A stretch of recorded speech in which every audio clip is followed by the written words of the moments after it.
Hello everyone, स्वागत है आप सभी का ब्लास्ट कोचिंग क्लासेस में। ब्लास्ट कोचिंग क्लासेस की तरफ से परीक्षा बोर्ड की एक सीरीज़ दी जा रही है जो कि हमारी 10th 12th class Hindi medium और इंग्लिश मीडियम है।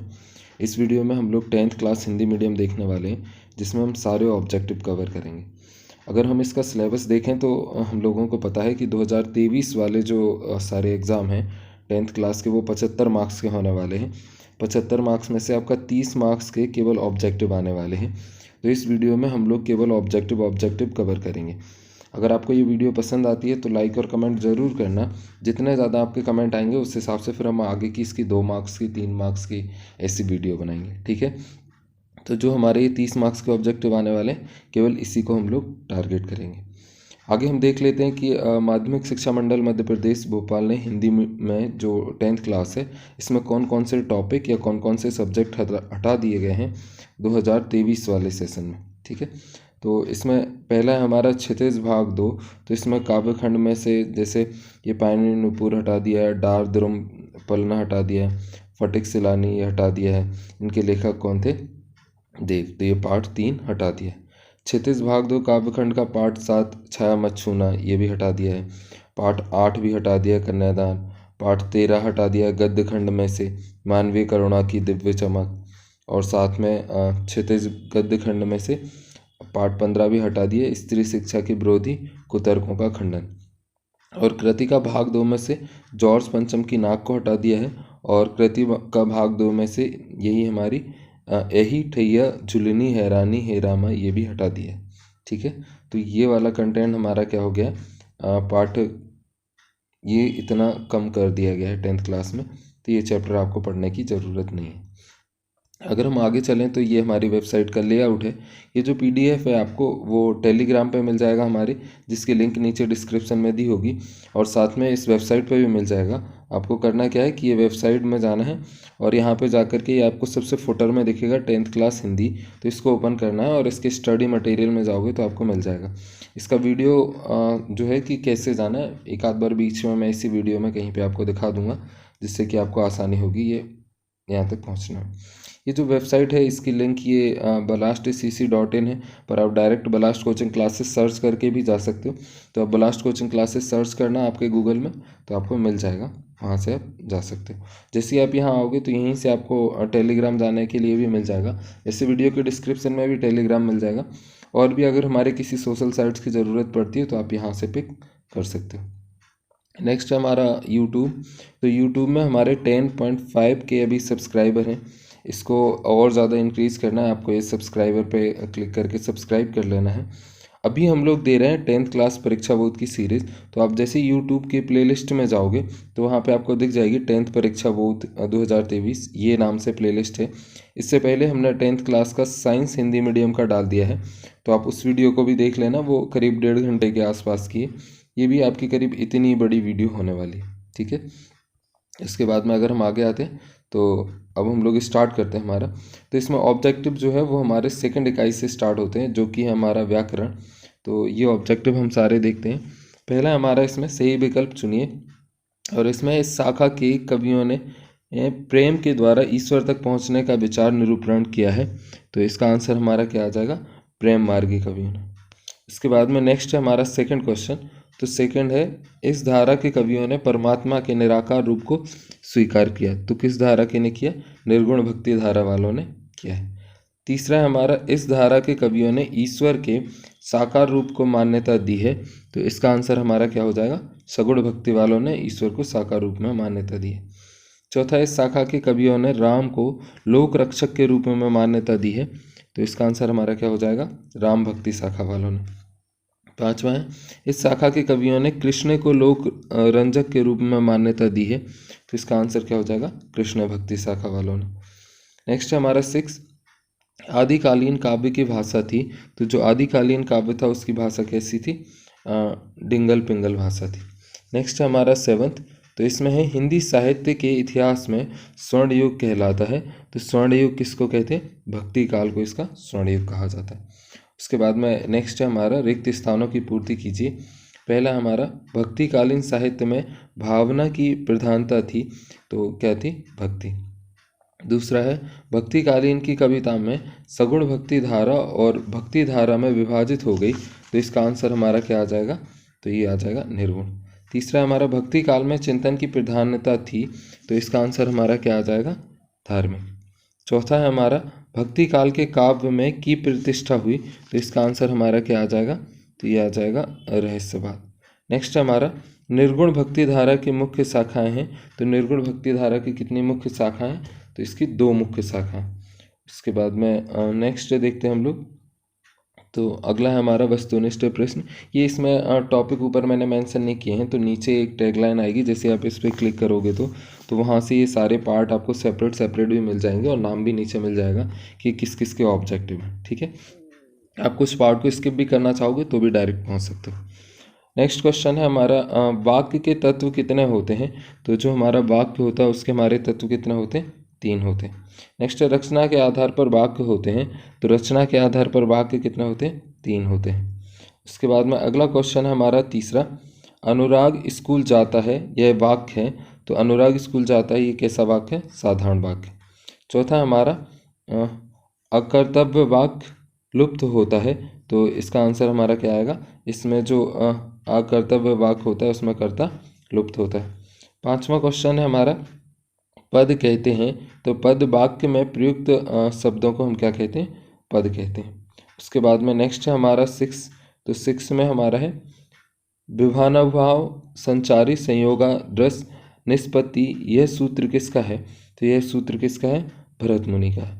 नेक्स्ट है हमारा 7वां क्वेश्चन, श्रृंगार रस का स्थायी भाव है, तो जो हमारा श्रृंगार रस होता है इसका स्थायी भाव क्या होता है, तो इसका आंसर आ जाएगा रति।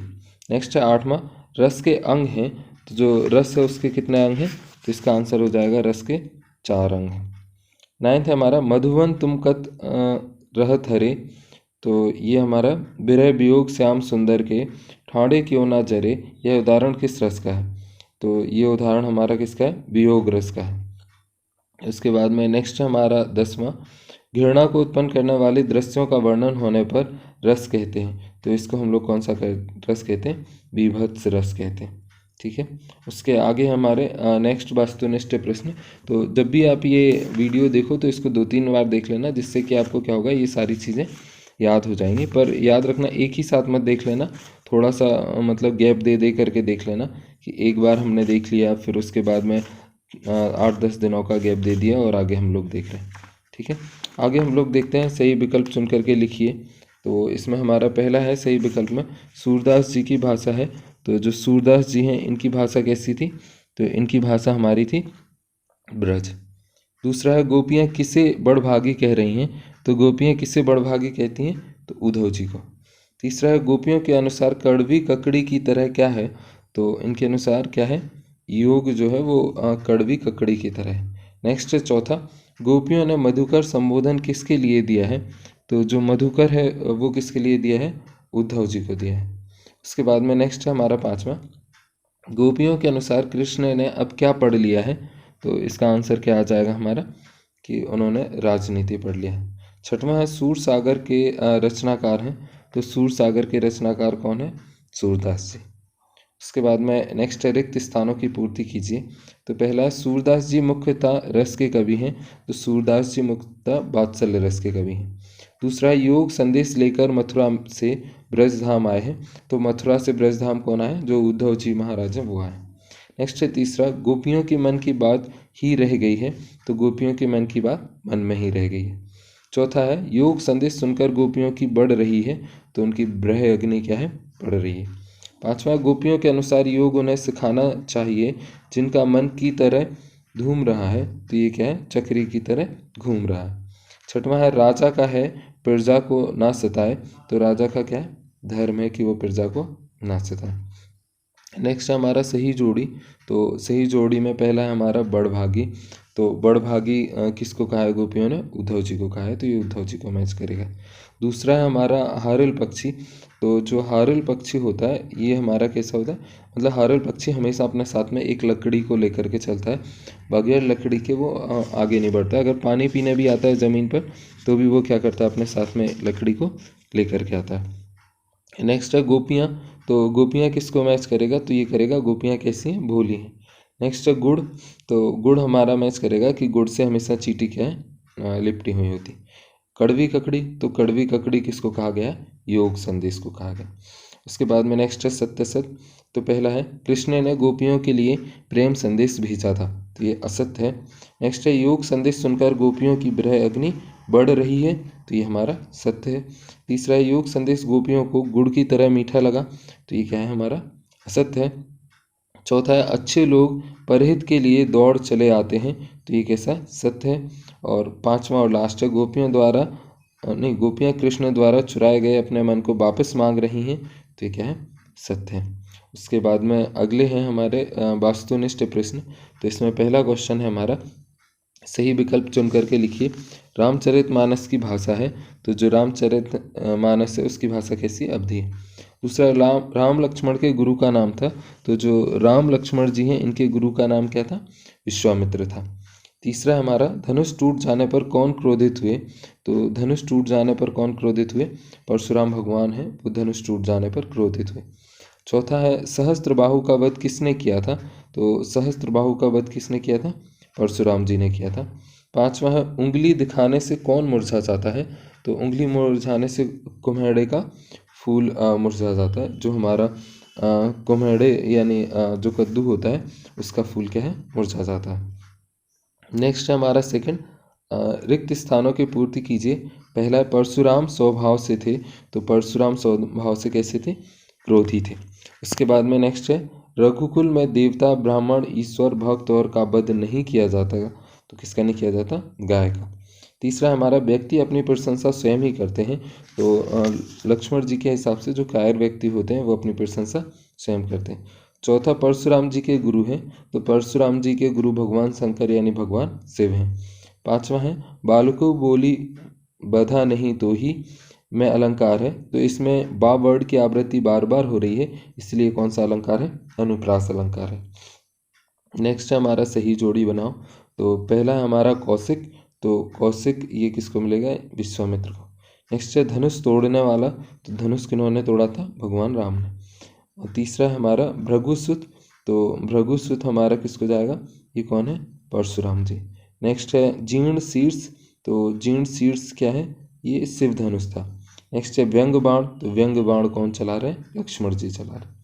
नेक्स्ट है सत्य सत्य बताइए। पहला शिव धनुष लक्ष्मण ने तोड़ा, तो यह सत्य है क्योंकि ये भगवान राम ने तोड़ा था। दूसरा है साधु संत के दोष नहीं देखे जाते, तो ये हमारा क्या है, साधु संत और बालकों के दोष नहीं देखे जाते, तो ये क्या है, सत्य है। तीसरा है कुछ क्षत्रिय राजाओं को हराकर परशुराम राम लक्ष्मण को हराने के सपने देख रहे थे, तो ये क्या है, सत्य है। तीसरा है वीर व्यक्ति अपनी प्रशंसा स्वयं करते हैं, तो यह सत्य है क्योंकि वीर व्यक्तियों की प्रशंसा पूरा उनका समाज करता है। नेक्स्ट है हमारा पांचवा सीता स्वयंवर में राम लक्ष्मण विश्वामित्र के साथ आए थे, तो ये क्या है, सत्य है। उसके बाद में नेक्स्ट है हमारा सही विकल्प चुनिए। तो अगले चैप्टर में हमारा कामायनी है, तो कामायनी क्या है, तो ये एक महाकाव्य है। नेक्स्ट है आकाशदीप आंधी और इंद्रजाल इनके संग्रह हैं, तो इनको किसने लिखा है, नहीं, आकाशीय आंधी और इंद्रजाल इनके संग्रह हैं, तो इनमें क्या संग्रह थे, कहानी संग्रह थे। तीसरा है कवि अपनी आत्मकथा को कैसे बता रहा है, तो कवि अपनी आत्मकथा को कैसे बता रहा है, भूली बता रहा है। उसके बाद में नेक्स्ट है हमारा चौथा थके पथिक की पंथा की में अलंकार है, तो इसमें हमारा कौन सा अलंकार है, तो इसमें अनुप्रास अलंकार है क्योंकि जो था वर्ड है उसकी आवृत्ति क्या हो रही है, बार बार हो रही है।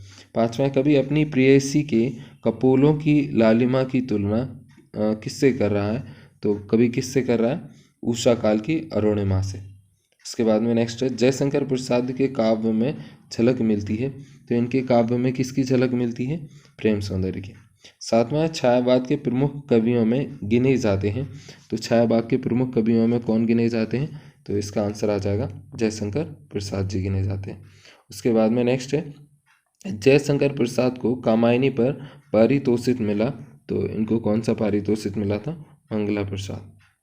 उसके बाद में नेक्स्ट है आत्मकथ कविता में अभिव्यक्ति हुई है, तो इसमें कौन सी अभिव्यक्ति हुई है, तो इसका आंसर हो जाएगा हमारा जीवन के यथार्थ एवं अभाव पक्ष की मार्मिक के। उसके बाद में नेक्स्ट है हमारा सही जोड़ी बनाओ। तो पहला है हमारा कामायनी। तो कामायनी एक क्या है, ये इसका आंसर हो जाएगा हमारा महाकाव्य।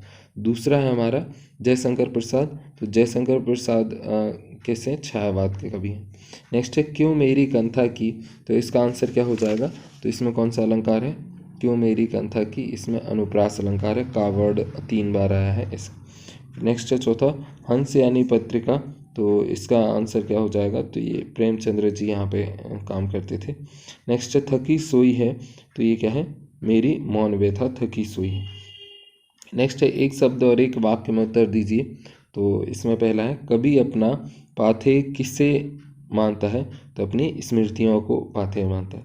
दूसरा है कवि के अनुसार कौन थक कर सोई है। तो कवि की मौन व्यथा थक कर सो गई है। तीसरा है कवि अपनी किन गाथाओं को नहीं गाना चाहता। तो उज्ज्वल गाथाओं को नहीं गाना चाहता। चौथा आत्मकथ्य कविता के रचयिता कौन है। तो इसके कौन है, जयशंकर प्रसाद। पांचवा जयशंकर प्रसाद किस काव्य प्रवृत्ति के कवि हैं। तो ये किसके हैं, छायावाद के। उसके बाद में नेक्स्ट है हमारा सही विकल्प चुन करके लिखिए अगले चैप्टर का। तो इसमें हमारा उत्साह कविता में बादल किसका प्रतीक है।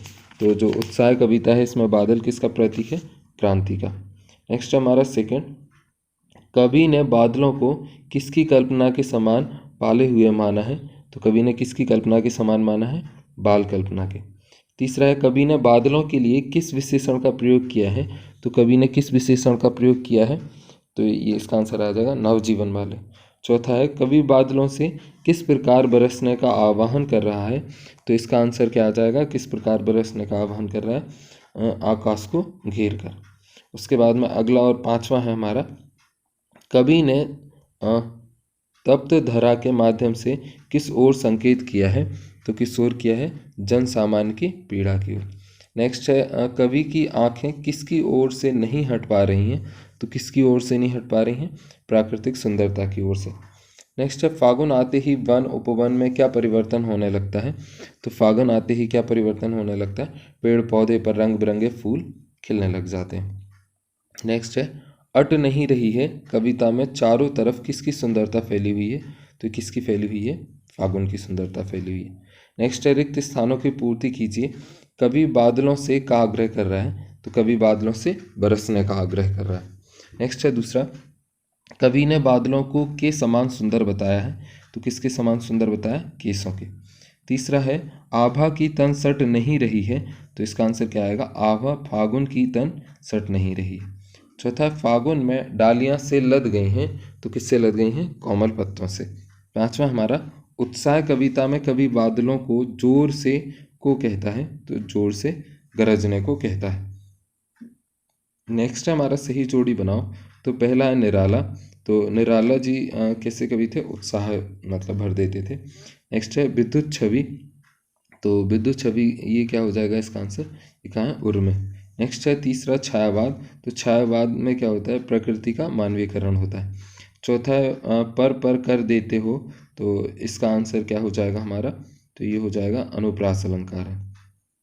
नेक्स्ट हमारा फागुन। तो फागुन का आंसर हमारा क्या हो जाएगा, ये बसंत है। ठीक है। उसके बाद में एक शब्द और एक वाक्य में उत्तर दीजिए। तो पहला है बादल के हृदय में कौन छिपा है। तो विद्युत यानी बिजली छिपी हुई है।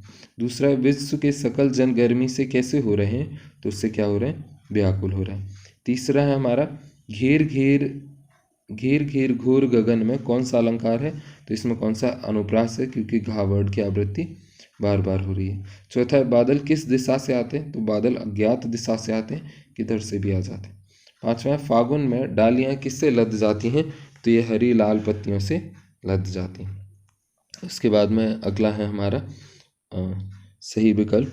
तो इसमें है बच्चा कवि को कैसे देख रहा है। तो इस कविता में जो हमारा बच्चा है वो कवि को कैसे देख रहा है। तो इसका आंसर आ जाएगा तिरछी नज़रों से देख रहा है। उसके बाद में दूसरा है शिशु को मधु परकर का पान कौन कराता है। तो कौन कराता है, तो इसका आंसर हो जाएगा माँ। तीसरा क्वेश्चन है छोड़कर तालाब मेरी झोपड़ी में खिल रहे जलजात पंक्ति में कमल शब्द का प्रयोग किसके लिए किया गया है। तो कमल शब्द का प्रयोग किसके लिए किया गया है, बच्चे के लिए। नेक्स्ट है चौथा, तुम्हारी दंतुरित मुस्कान कविता में पहली बार कवि को देखने पर बच्चे की क्या प्रतिक्रिया हुई। तो इसका आंसर क्या आएगा, क्या प्रतिक्रिया हुई, वह कवि को अपलक देखने लगा। अपलक का मतलब बगैर पलक झपकाए हुए, यानी एकटक देखने लगा। नेक्स्ट है पांचवा, कठिन पाषाण के पिघलने से क्या अभिप्राय है। तो इसका आंसर क्या आएगा, क्या अभिप्राय है, कठोर हृदय वाले व्यक्ति का विनम्र बनना। छठवां क्वेश्चन है हमारा, कवि ने फसल को किसके स्पर्श की महिमा बताया है। तो किसके, हाथ की। उसके बाद में सातवां है, फसल कविता में कवि ने पाठकों को किस विषय से अवगत कराया। तो इसका आंसर क्या हो जाएगा, फसल निर्माण से। आठवां है, निम्नलिखित में से क्या फसल को उपजाने के लिए आवश्यक कारक तत्व नहीं है। तो इनमें से कौन सा नहीं है, ओलावृष्टि की ज़रूरत नहीं होती, बाकी की नदी, पानी, सूर्य का प्रकाश, कृषक, इन सब की ज़रूरत होती है। तो क्या आवश्यक नहीं है, ओलावृष्टि की आवश्यकता नहीं है, मतलब ओले नहीं पड़ना चाहिए। नेक्स्ट क्या है हमारा, रिक्त स्थानों की पूर्ति कीजिए। तो इसमें पहला क्वेश्चन है हमारा, तुम्हारी यह दंतुरित मुस्कान मृत में भी डाल देगी। तो इसका आंसर क्या है, जान। जो बच्चे होते हैं उनकी दंतुरित मुस्कान मृत में भी क्या डाल देती है, जान, ऐसा कभी कहते हैं। दूसरा है, एक के नहीं, दो के नहीं, ढेर सारी नदियों के पानी का जादू है। नेक्स्ट है तीसरा, नागार्जुन रचनावली विभाजित है। तो नागार्जुन रचनावली 7 खंडों में विभाजित है। नेक्स्ट है चौथा, नागार्जुन ने धर्म स्वीकार किया। तो इन्होंने कौन सा धर्म स्वीकार किया, बौद्ध धर्म। पांचवा है, तब तुम्हारी दंतुरित मुस्कान मुझे लगती बड़ी ही, तो कैसी है, छविमान। उसके बाद में सही जोड़ी है। तो पहला हमारा नागार्जुन का जन्म, तो ये कब हुआ, 1911 में बिहार के दरभंगा जिले के सतलखा नामक गांव में हुआ था। दूसरा है, घुमक्कड़ी और अखंड स्वभाव के धनी। तो ये कौन है, नागार्जुन है। तीसरा है काव्य संग्रह। तो काव्य संग्रह क्या होता है, ये चित्रा और पत्रहीन और नग्न गाछ, ये क्या है, काव्य संग्रह। नेक्स्ट है, महिमा का शाब्दिक अर्थ है। तो महिमा का शाब्दिक अर्थ हमारा किससे है, महत्व से। लास्ट है हमारा, दूध, दही, घी, शहद और गंगा जल से मिलकर बना पेय है। तो उसको हम क्या बोलते हैं, मधुपर्क बोलते हैं। उसके बाद में अगला है सत्य सत। तो इसमें पहला हमारा, राजनीतिक सक्रियता के कारण नागार्जुन को कई बार जेल भी जाना पड़ा। तो ये सत्य है। दूसरा है, उत्तर प्रदेश का भारत भारती पुरस्कार एवं बिहार का राजेंद्र प्रसाद पुरस्कार से नागार्जुन को नवाजा गया, या इन्हें दिया गया, सम्मानित किया गया। तो ये कैसा, सत्य है।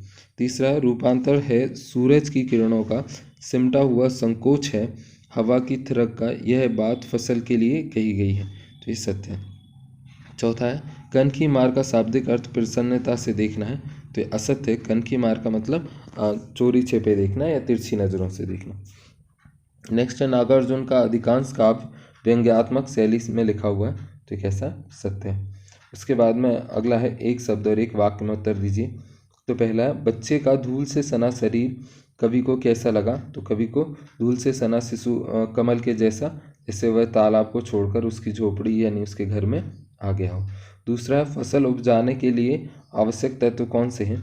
तो पानी, मिट्टी, सूरज, हवा, ये सारे क्या होते हैं, जरूरी होते हैं, और श्रम भी जरूरी होता है। नेक्स्ट है तीसरा, फसल शब्द सुनते ही कवि के सामने क्या आ जाता है। तो कवि के सामने लहलहाती हुई फसल आ जाती है। चौथा है, घुमक्कड़ी और अखंड स्वभाव के लिए किसे जाना जाता है। तो ये स्वभाव किसका, नागार्जुन जी का। नेक्स्ट है, अनिमेष का शाब्दिक अर्थ क्या है। तो इनका शाब्दिक अर्थ है बिना पलक झपकाए हुए। उसके बाद में नेक्स्ट है हमारा अगले चैप्टर से क्वेश्चन है, वास्तुनिष्ठ प्रश्न। तो पहला है हमारा, मंगलेश डबराल का जन्म स्थान है। तो इनका कहाँ है, 1948 में टिहरी गढ़वाल उत्तरांचल के काफल पानी गांव में हुआ था। दूसरा हमारा, मंगलेश की कविताओं में चित्रित किया गया है। तो इनकी कविताओं में क्या चित्रित किया गया है, तो सामवंती बोध को चित्रित किया गया है। तीसरा है, पहाड़ पर लालटेन घर का रास्ता रचनाएं हैं। तो ये किसकी है, मंगलेश डबराल जी की। नेक्स्ट है, मंगलेश डबराल भोपाल के भारत भवन से प्रकाशित पत्रिका का संपादन किया। तो इन्होंने कौन सी पत्रिका का संपादन किया, सरस्वती का। नेक्स्ट और लास्ट ऑब्जेक्टिव है इसका हमारा, संगतकार कविता गायन में मुख्य गायक का साथ देने वाले महत्व पर विचार करती है। तो इसका आंसर क्या है, संगतकार की भूमिका का। तो इस पीडीएफ के लिए आप क्या करोगे, बलास्ट कोचिंग क्लासेस को सर्च करोगे। इसकी स्पेलिंग देख लेना, BALLAST और कोचिंग क्लासेस। गूगल पे किसी भी ब्राउज़र में जाकर के जैसे ही आप सर्च करोगे तो इसको ऊपर की तरफ स्क्रॉल कराओगे तो आपको पहली जो लिंक मिल जाएगी वो मिल जाएगी balastcc.in के नाम से। जैसे ही आप इसको ओपन करोगे तो ये कुछ इस तरह से ओपन होगा।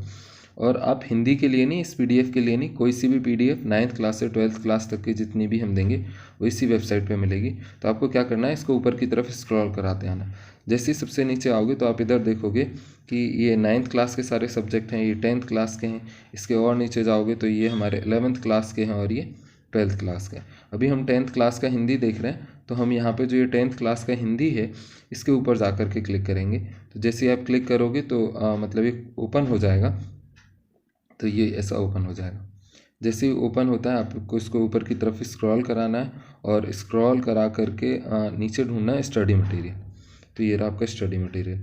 जैसे ही आप इसके ऊपर क्लिक करोगे तो ये एक लिस्ट ओपन कर देगा। इस लिस्ट में देखो आपके क्या क्या है, तो NCERT बुक्स हैं, इसमें कम किया गया सिलेबस और ब्लूप्रिंट भी दे करके रखा है। जैसे इस पेज को आप खोलोगे तो सारा मिल जाएगा। पिछले साल के प्रश्न पत्र दे करके रखा है, मॉडल पेपर भी दे करके रखा है, क्वेश्चन बैंक दे करके रखा है, IMP क्वेश्चन है।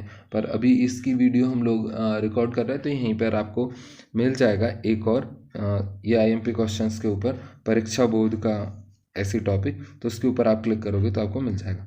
जैसे अगर हम लोग प्रश्न बैंक को देखेंगे तो ये ऐसा ओपन करते हैं तो ये पेज खुल जाएगा और ये PDF रूप में आपको ये प्रश्न बैंक ये डाउनलोड हो गया। यहाँ से आप चाहो तो इसको पढ़ भी सकते हो या फिर डाउनलोड कर सकते हो। ऐसे ही आपको हमारी सारी PDF वगैरह मिल जाएंगी।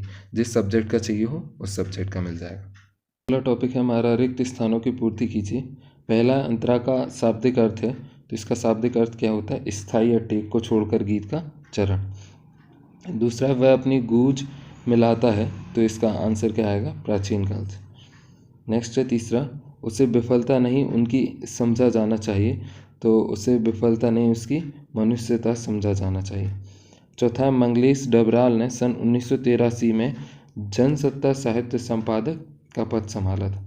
पांचवा हमारा संगतकार कविता के कवि हैं, तो ये कौन है, मंगलेश्वर जी। इसके बाद में नेक्स्ट है सही जोड़ी बनाइए।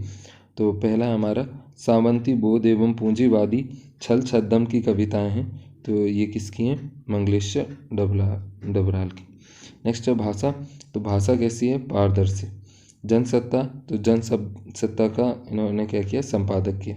नेक्स्ट है संगतकार, तो संगतकार का क्या हो जाएगा, मुख्य गायक का साथ देने वाले की जो भूमिका निभाता है उसे हम क्या कहते हैं, संगतकार। उसकी आवाज़ में जो एक, तो ये क्या है, हिचक साफ सुनाई देती है। नेक्स्ट है हमारा सत्य। मंगलेश डबराल के 4 कविता संग्रह प्रकाशित हुए, सत्य है। दूसरा है मंगलेश डबराल पूर्व गृह में सहायक संपादक हुए, तो ये भी सत्य है। तीसरा है मुख्य गायक की चट्टान जैसी भारी स्वर का साथ देती है, तो ये भी क्या है, सत्य है। चौथा है ढांढस बांधना का शाब्दिक अर्थ है तसल्ली देना, तो ये भी सत्य है। पांचवा, संगीत के लिए 5 स्वर तय किए गए हैं, तो ये क्या है, असत्य है। उसके बाद में नेक्स्ट है हमारा अगला वास्तुनिष्ठ प्रश्न, तो जिसका पहला है हमारा सही विकल्प की तुलना कीजिए। स्वयं प्रकाश का जन्म सन में हुआ, तो इनका जन्म कब हुआ, 1947 में। दूसरा, बीच में विनय के उपन्यासकार हैं, तो इसका आंसर क्या हो जाएगा, कौन है, स्वयं प्रकाश। इसके बाद में नेक्स्ट है नेताजी की मूर्ति तैयार करने वाले मूर्तिकार का नाम था, तो मूर्तिकार का क्या नाम था, मोतीलाल। चौथा है फौजी शब्द सुनकर पान वाला क्यों हंस पड़ा, तो क्यों हंस पड़ा, क्योंकि उसकी शारीरिक बनावट के कारण। नेक्स्ट है कमसिन का शाब्दिक अर्थ है, तो इसका शाब्दिक अर्थ क्या है, सुंदर से। उसके बाद में अगला है रिक्त स्थानों की पूर्ति कीजिए। समकालीन कहानी में जिस कहानी का नाम है, तो वो क्या है, तो इसका आंसर हो जाएगा स्वयं प्रकाश। दूसरा है देशभक्ति शब्द का श्रेणी में आता है, तो ये किस में आता है, तत्सम में आता है। तीसरा है आंखें भर आना मुहावरे का शाब्दिक अर्थ है, तो इसका शाब्दिक अर्थ क्या है, दुखी होना। चौथा है नेताजी का चश्मा नामक प्रस्तुत पाठ भावना से भरपूर एक महत्वपूर्ण कहानी है, तो किससे, देशभक्ति की भावना से भरपूर एक महत्वपूर्ण कहानी है। पांचवा स्वयं प्रकाश की शैली है, तो स्वयं प्रकाश की शैली कैसी है, किस्सा गोई तथा व्यंग्य प्रधान है। उसके बाद में अगला है हमारा सही जोड़ी बनाइए। तो पहला है स्वयं प्रकाश का सम्मान, तो ये क्या है, पहल। नेक्स्ट है पारदर्शी, तो इसका आंसर क्या हो जाएगा, जिसके आर पार देखा जा सके। तीसरा नगर पालिका का कार्य, तो ये क्या है, सड़कें बनवाना, उनको पक्की करवाना, ये सब। चौथा है कैप्टन, तो कैप्टन का क्या होगा, चश्मा बेचने वाले को क्या बोलते थे, कैप्टन। फौजी शब्द चश्मे वाले के लिए है, तो ये क्या है, व्यंग्यात्मक है, क्योंकि उसकी शरीर की वेशभूषा वैसी नहीं है कि वो फौजी होता। नेक्स्ट है स्वयं प्रकाश मध्यम जीवन के कुशल चेतेरे हैं, तो ये सत्य है। दूसरा है ओरिजिनल एवं आइडिया आगत शब्द है, तो ये भी सत्य है, क्योंकि ये हिंदी उससे इंग्लिश से आया हुआ है। नेक्स्ट है आएंगे अच्छे दिन भी के लेखक स्वयं प्रकाश हैं, तो ये भी सत्य है। चौथा नेताजी का चश्मा गद्य की आत्मकथा के अंतर्गत आता है, तो यह सत्य है, क्योंकि ये आत्मकथा ने दूसरे के बारे में लिखा गया है। नेक्स्ट है हमारा पांचवा, हालदार साहब अपनी कंपनी के काम के संबंध में हर 15वें दिन से उस कस्बे से होकर के गुजरते थे, तो ये भी सत्य है। उसके बाद में एक शब्द और एक वाक्य में उत्तर दीजिए। तो पहला है पान वाला कैसा आदमी था, तो कैसा था, खुशमिजाज। दूसरा है मुख एवं छाती के ऊपरी भाग की बनाई गई आकृति को क्या कहते हैं, तो उसको बस्ट कहते हैं। तीसरा है उहापोह का शाब्दिक अर्थ क्या है, तो इसका क्या है, दुविधा में। चौथा है स्वयं प्रकाश किस प्रमुख शैली के लिए जाने जाते हैं, तो ये किसके लिए, किस्सा गोई एवं व्यंग प्रधान शैली के लिए जाने जाते हैं। पांचवा है नेताजी का चश्मा पाठ के लेखक ने क्या संदेश दिया, तो क्या दिया, देश प्रेम एवं देशभक्ति का। उसके बाद में अगला है सही विकल्प चुन करके लिखिए। तो इसमें है बेनीपुरी रचनावली विभाजित है, तो ये कैसे विभाजित है, 8 खंडों में। दूसरा स्वाधीन की चेतना मनुष्य की चिंता और इतिहास के युगानुरूप व्याख्या किसके साहित्य में मिलती है, तो किसके साहित्य में मिलती है, रामवृक्ष बेनीपुरी जी के। तीसरा बाल गोविंद भगत पाठ किस प्रकार की समस्याओं पर आधारित है, तो किस प्रकार की पे, जो रूढ़िवादी समस्याएं होती हैं उन पर ये आधारित है। चौथा हमारा बाल गोविंद भगत ने किस परिवेश की झांकी प्रस्तुत की है, तो किस परिवेश की है, तो इसका आंसर आ जाएगा ग्रामीण जीवन की। पांचवा है कमली का शाब्दिक अर्थ है, तो कमली का क्या है, कंबल से शाब्दिक अर्थ है कि वो कमली ओढ़ा करते थे। दूसरा क्वेश्चन है हमारा सही विकल्प चुन करके लिखिए। पहला रामवृक्ष बेनीपुरी का जन्म सन में हुआ, तो रामवृक्ष बेनीपुरी जी का जन्म कौन से सन में हुआ, तो इनका हुआ था 1899 में। दूसरा चिता के फूल के लेखक हैं, तो कौन है, रामवृक्ष बेनीपुरी। नेक्स्ट है बाल गोविंद भगत गद्य की विधा के अंतर्गत आता है, तो किसके आता है, रेखा चित्र। चौथा है आवृत का शाब्दिक अर्थ है, तो इसका शाब्दिक अर्थ क्या है, आच्छादित। पांचवा है बेटा का अग्नि संस्कार कराया, तो ये किसने कराया, पतोही ने, पतोहू। नेक्स्ट है हमारा सही जोड़ी बनाइए। तो पहला हमारा पतितों के देश, तो इसका सही क्या हो जाएगा, ये क्या है, उपन्यास। नेक्स्ट है हमारा चिता के फूल, तो ये क्या हो जाएगा, एक कहानी। उसके बाद में नेक्स्ट है अम्बपाली, तो ये क्या है, एक नाटक है। नेक्स्ट है माटी की मूर्तें, तो ये क्या है, हमारा एक रेखा चित्र है। नेक्स्ट है जंजीर की दीवारें, तो ये क्या है, संस्मरण है। उसके बाद में आगे है सत्य, तो पहला हमारा बाल गोविंद भगत 60 वर्ष के होंगे, तो ये क्या है, सत्य। दूसरा कबीर के पद बाल गोविंद भगत को अधिक पसंद थे, तो ये भी कैसा है, सत्य। तीसरा बाल गोविंद भगत की संगीत साधना का चरम उत्कर्ष उस दिन देखा जिस दिन उनका बेटा मरा, तो ये भी सत्य है। चौथा है पूर्व की ओर से बहने वाली हवा को पुरवैया कहते हैं, तो ये भी क्या है, सत्य है। नेक्स्ट है कार्तिक के आते ही भगत प्रभाती गाया करते थे, तो ये क्या है, सत्य है। उसके बाद में नेक्स्ट है एक शब्द और एक वाक्य में आंसर दीजिए। पहला है बाल गोविंद अपने खेत में किसकी रोपनी कर रहे हैं, तो बाल गोविंद भगत अपने खेत में क्या बोते हैं, धान। नेक्स्ट है तेरी गठरी में लागा चोर मुसाफिर जाग जरा का आशय है, तो इसका आशय क्या है कि मनुष्य तेरे जीवन के क्षण नष्ट हो रहे हैं, जीवन रूपी गठरी को मौत रूपी ठग चुरा रहा, अतः समय रहते जाग जाओ और प्रभु का स्मरण करने लगो। तीसरा है बाल गोविंद के गीत किस भाव एवं मस्ती में होते हैं, तो बाल गोविंद भगत के गीत प्रभु प्रेम की मस्ती से भरे होते हैं। नेक्स्ट है कुहासा का शाब्दिक अर्थ है, तो कुहासा का शाब्दिक अर्थ किससे, कोहरा से है, यानी जो वो सर्दियों में धुंध लगती ना, फॉग जिसको हम बोलते हैं, उससे। नेक्स्ट है हमारा 5वां, भादों की अंधेरी रात में किसकी झंकार सुनाई पड़ती है? तो किसकी सुनाई पड़ती है? झिल्ली की। इसके बाद में अगले वास्तुनिष्ठ प्रश्न है, तो इसमें है हमारा यशपाल का जन्म ईस्वी में हुआ, तो कौन सी ईस्वी में हुआ? 1903 में। दूसरा है यशपाल का संबंध था, तो ये किससे था? यशपाल जी का संबंध क्रांतिकारी से। नेक्स्ट है तीसरा हमारा, पार्टी कॉमरेड एवं दादा कॉमरेड यशपाल की रचनाएं में आती हैं, तो इसका आंसर क्या आएगा? उपन्यास। चौथा है तस्लीम का शाब्दिक अर्थ है, तो तस्लीम का शाब्दिक अर्थ क्या है? सम्मान है। उसके बाद में अगला है लेखक की कौन सी पुरानी आदत है, तो लेखक की कौन सी पुरानी आदत है? खाली बैठकर कल्पना करना। उसके बाद में अगला है सही विकल्प चुन करके लिखिए, तो यानी ये रिक्त स्थान है पर सही विकल्प में चुनकर रिक्त स्थान में पूर्ति कीजिए। पहला है यशपाल की रचनाओं में सरोकारों की उपस्थिति है, तो ये किसकी? आम आदमी की सरोकारी की उपस्थिति है। दूसरा है झूठा सच के प्रमुख रचनाकार हैं, तो कौन है? यशपाल। तीसरा है नवाब साहब ने के लिए उत्साह नहीं किया, तो किसके लिए? संगति के लिए। चौथा, लखनऊ स्टेशन पर खीरा बेचने वाले खीरे का तरीका जानते हैं, तो इसका आंसर क्या हो जाएगा? इस्तेमाल। पांचवा है दोनों खीरों के सिर काटे और उन्हें गूंद कर निकाला, तो क्या निकाला? झाग निकाला। उसके बाद में अगला है सही जोड़ी बनाइए, तो पहला है किफ़ायत, तो ये क्या हो जाएगा? मितव्ययिता से। दूसरा है यशपाल का संबंध, तो यशपाल का संबंध किससे? क्रांतिकारी धारा से। नेक्स्ट है नवाब साहब पतनशील, तो इसका संबंध किससे है?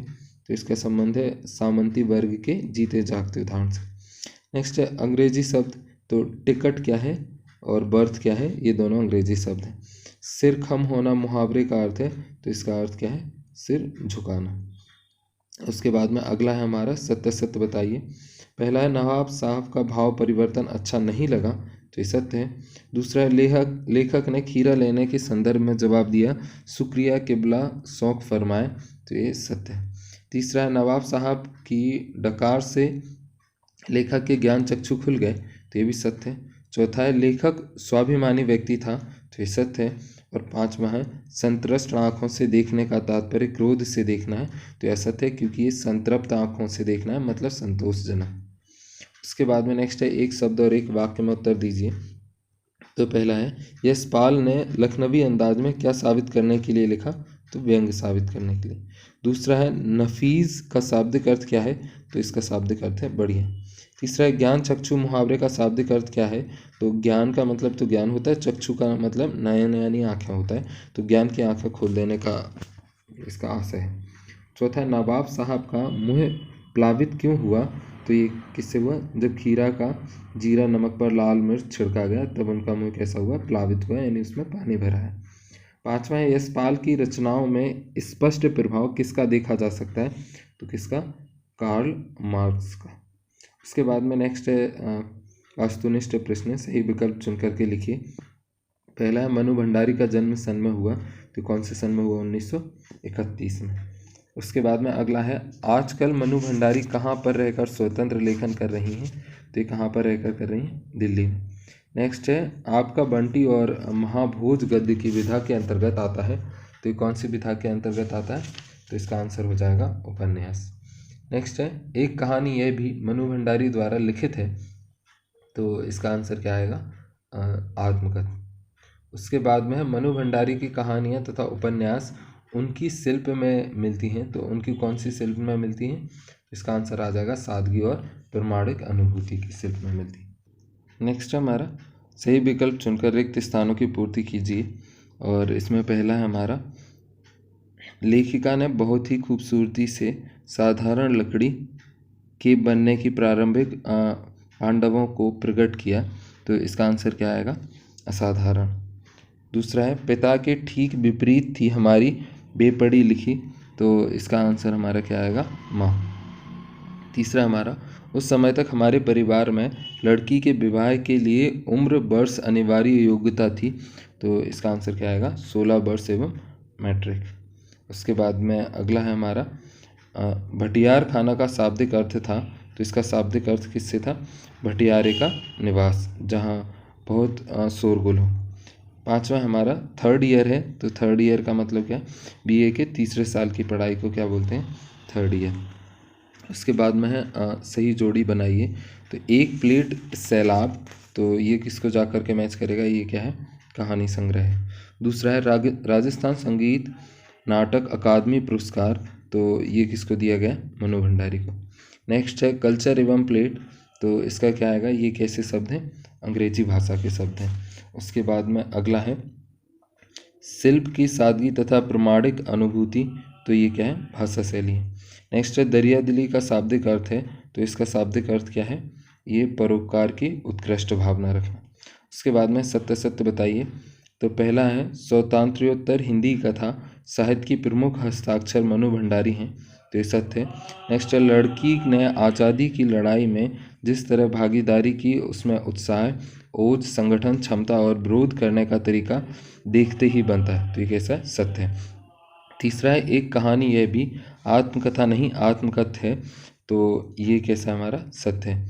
चौथा है रोमानी आकर्षण का शाब्दिक अर्थ है नियुक्त होना, तो ये भी कैसा है, ये नहीं, ये तो असत्य है। नेक्स्ट है पिता के विपरीत थी हमारी बेपढ़ी लिखी माँ, तो ये क्या है, सब सत्य है। उसके बाद में एक शब्द और एक वाक्य में उत्तर दीजिए। माँ की उपमा किससे की गई है, तो ये धरती से की गई है। दूसरा है मनु भंडारी के पिता की गिरती आर्थिक स्थिति का क्या प्रभाव पड़ा, तो बहुत क्रोधी और चिड़चिड़ा और सक्की बना दिया। तीसरा है नोटिस थमाना का आशय क्या है, तो इसका क्या है, नौकरी से निकालने के लिए सूचना पत्र। नेक्स्ट है का कहरा का शाब्दिक अर्थ क्या है, तो इसका शाब्दिक अर्थ का खा गा घा इससे है। नेक्स्ट है त्रिशंकु मनु भंडारी की रचना किस विधा में आती है, तो ये कौन सी में आती है, कहानी संग्रह में आती है।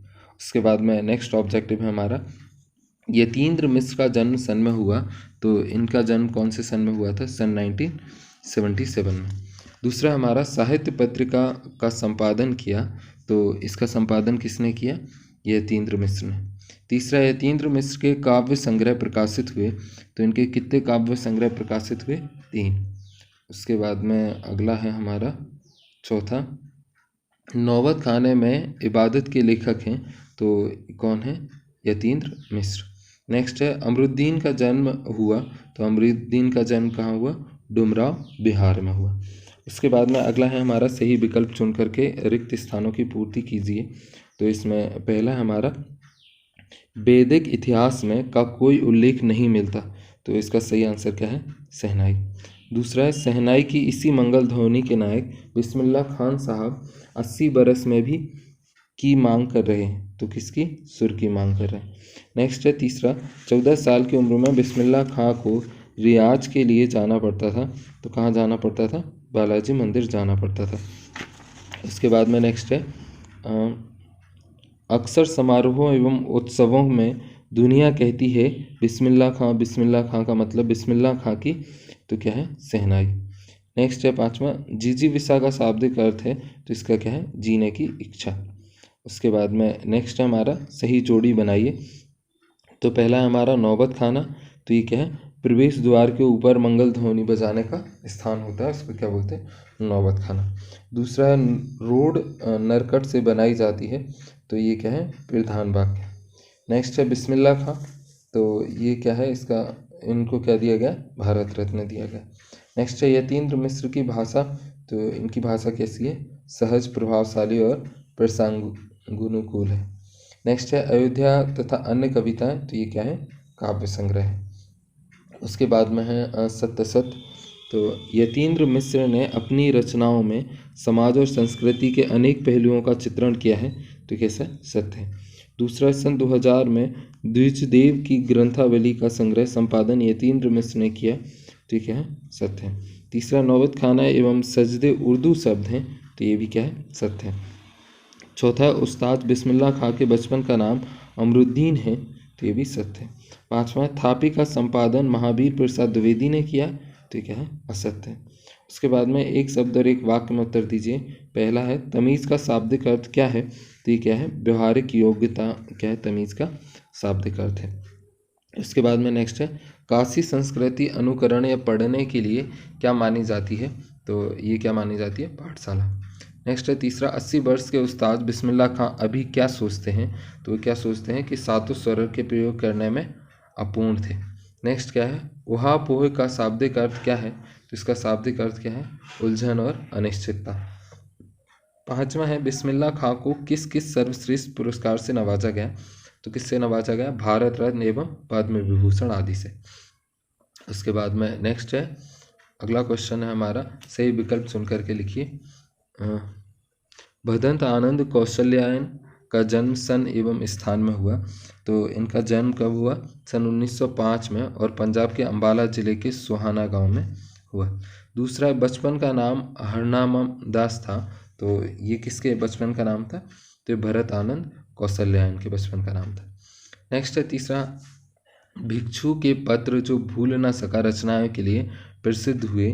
तो ये किसकी रचनाओं के लिए हुए? भदंत आनंद कौशल्यायन की रचनाओं के लिए। नेक्स्ट है हमारा चौथा, संस्कृति निबंध की गद्य की विधाओं के अंतर्गत आता है? तो ये किसकी विधाओं के? निबंध की विधाओं के अंतर्गत आता है। पांचवा है, भदंत आनंद कौशल्यायन की भाषा है? तो इनकी भाषा क्या है? सरल, सहज और बोलचाल की भाषा है। छठवां है, भदंत आनंद कौशल्यायन ने धर्म का प्रचार किया? तो कौन से धर्म का प्रचार किया? बौद्ध धर्म का। उसके बाद में नेक्स्ट है सातवां, भदंत आनंद कौशल्यायन के साहित्य पर प्रभाव पड़ा? तो किसके साहित्य का पड़ा? गांधी जी का। उसके बाद में नेक्स्ट है आठवां, संस्कृति निबंध हमें प्रेरणा देता है? तो किसकी प्रेरणा देता है? सभ्यता और संस्कृति से जुड़े अनेक प्रश्नों के टकरावों की। इसके बाद में नेक्स्ट है, शीतोष्ण का शाब्दिक अर्थ है? तो शीतोष्ण का शाब्दिक अर्थ क्या है? ठंडा और गर्म। नेक्स्ट है, सप्तऋषि में निम्नलिखित समास का बोध होता है? तो कौन से समास का बोध होता है?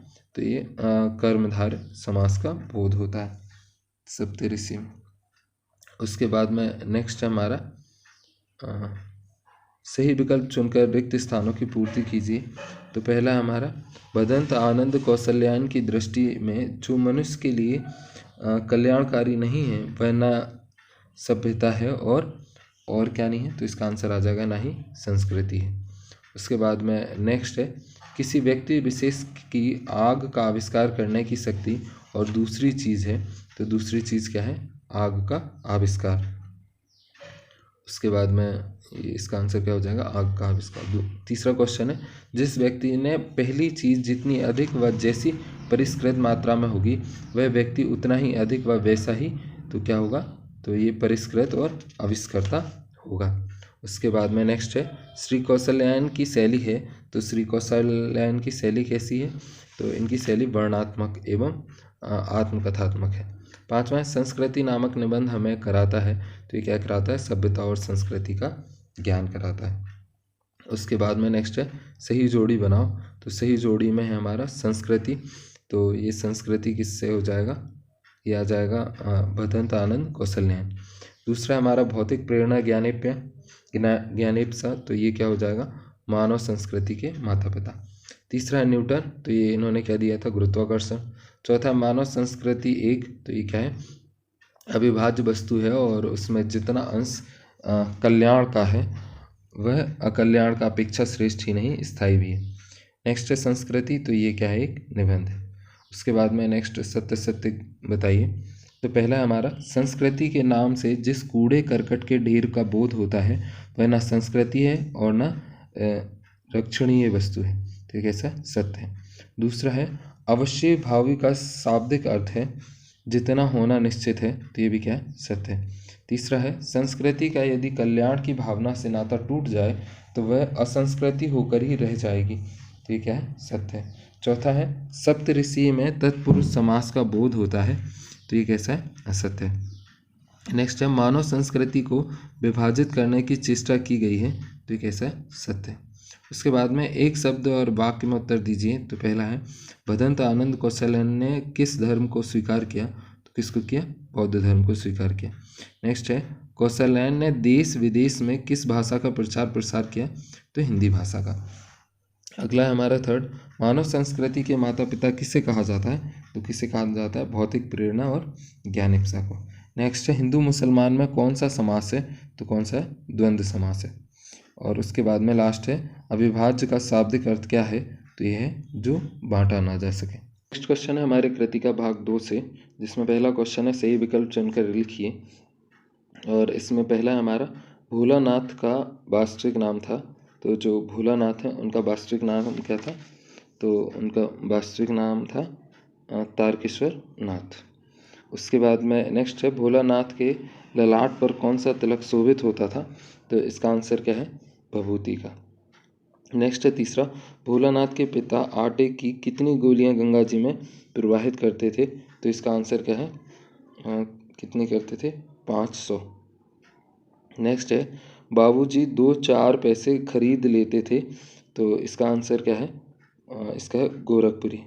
नेक्स्ट है बैजू की मुलाकात किस बूढ़े आदमी से हुई? तो इसका आंसर क्या आ जाएगा? मूसन तिवारी से। इसके बाद में अगले क्वेश्चन है, पहला है हमारा रिक्त सही विकल्प चुनकर रिक्त स्थानों की पूर्ति कीजिए। वहाँ चुन चुनकर धुले धुले आम चबाते थे। तो कौन चबाते थे? गोपी आम चबाते थे। वहाँ चुन चुनकर घुले घुले गोपी आम चबाते थे। दूसरा है हम खासे बनकर बाबूजी की गोद में सिसकते सिसकते बाहर आते थे। तो इसका आंसर है हम खासे कन्हैया बनकर बाबूजी की गोद में सिसकते सिसकते बाहर आते थे। अगला क्वेश्चन है इसके बाद में, ठीकरों की बटखरे से छोटे छोटे टुकड़ों के पैसे बनते। तो ये क्या है? ठीकरों की बटखरे जस्ता के छोटे छोटे टुकड़ों के पैसे बनते थे।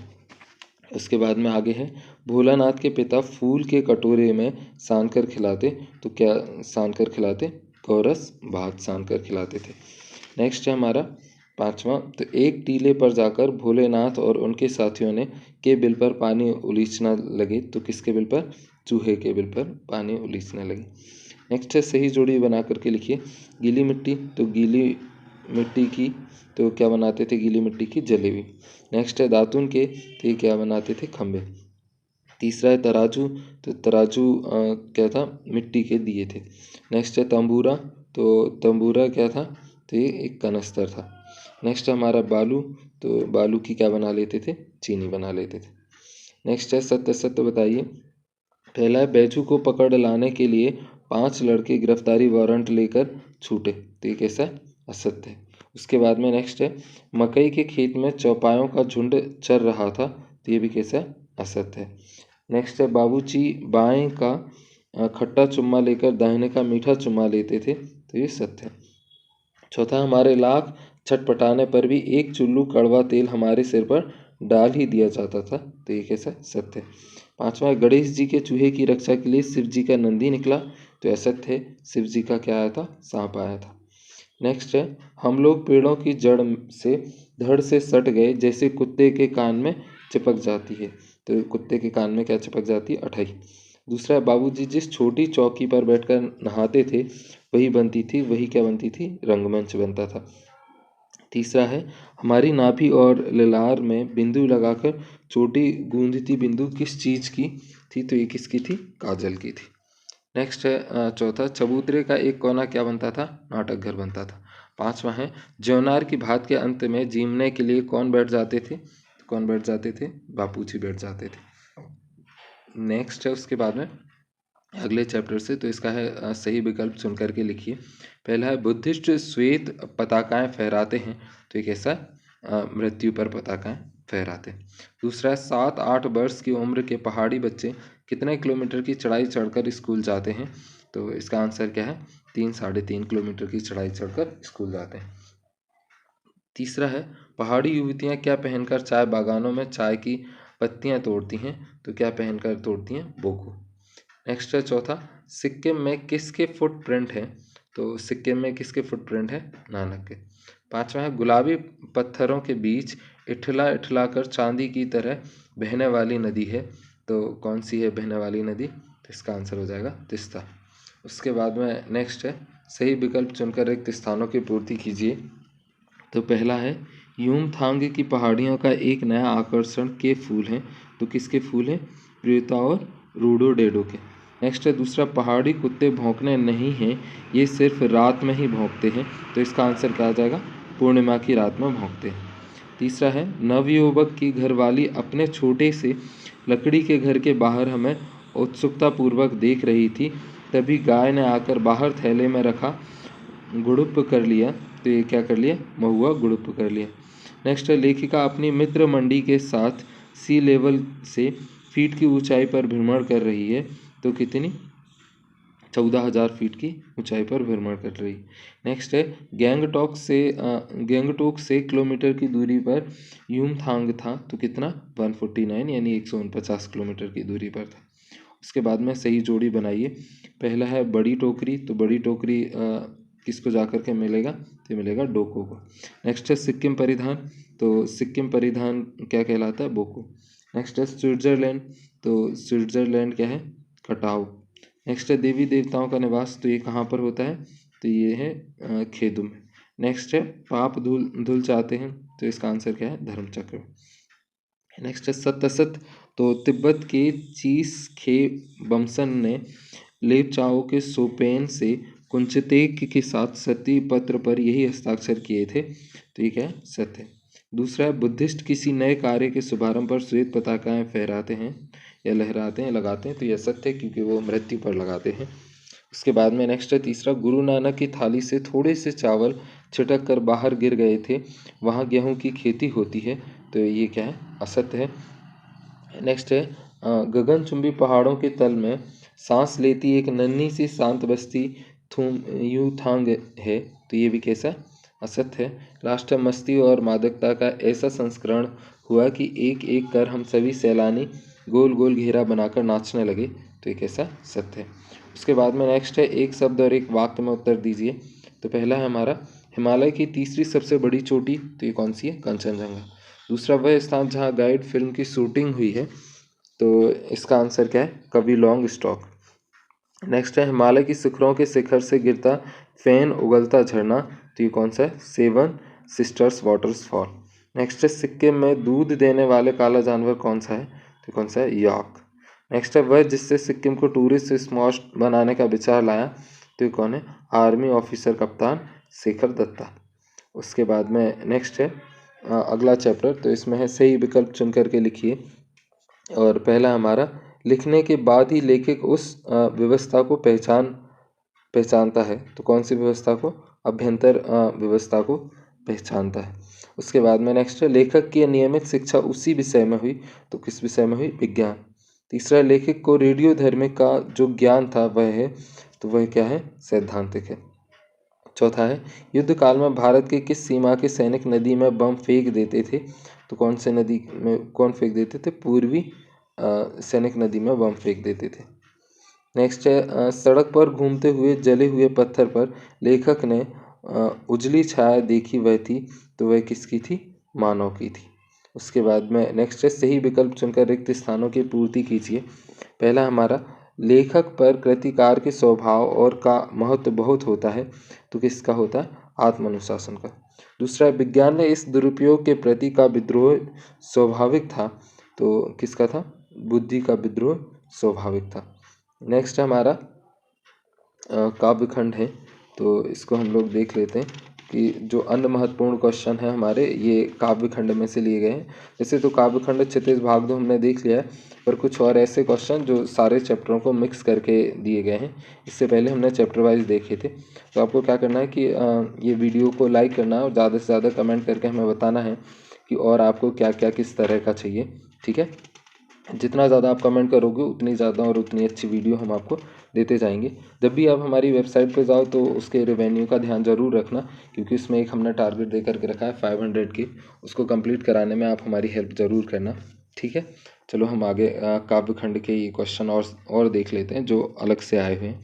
तो पहला क्वेश्चन हमारा क्या है, सूरदास किसके शिष्य थे, तो सूरदास जी किसके शिष्य थे, महाप्रभु वल्लभाचार्य के।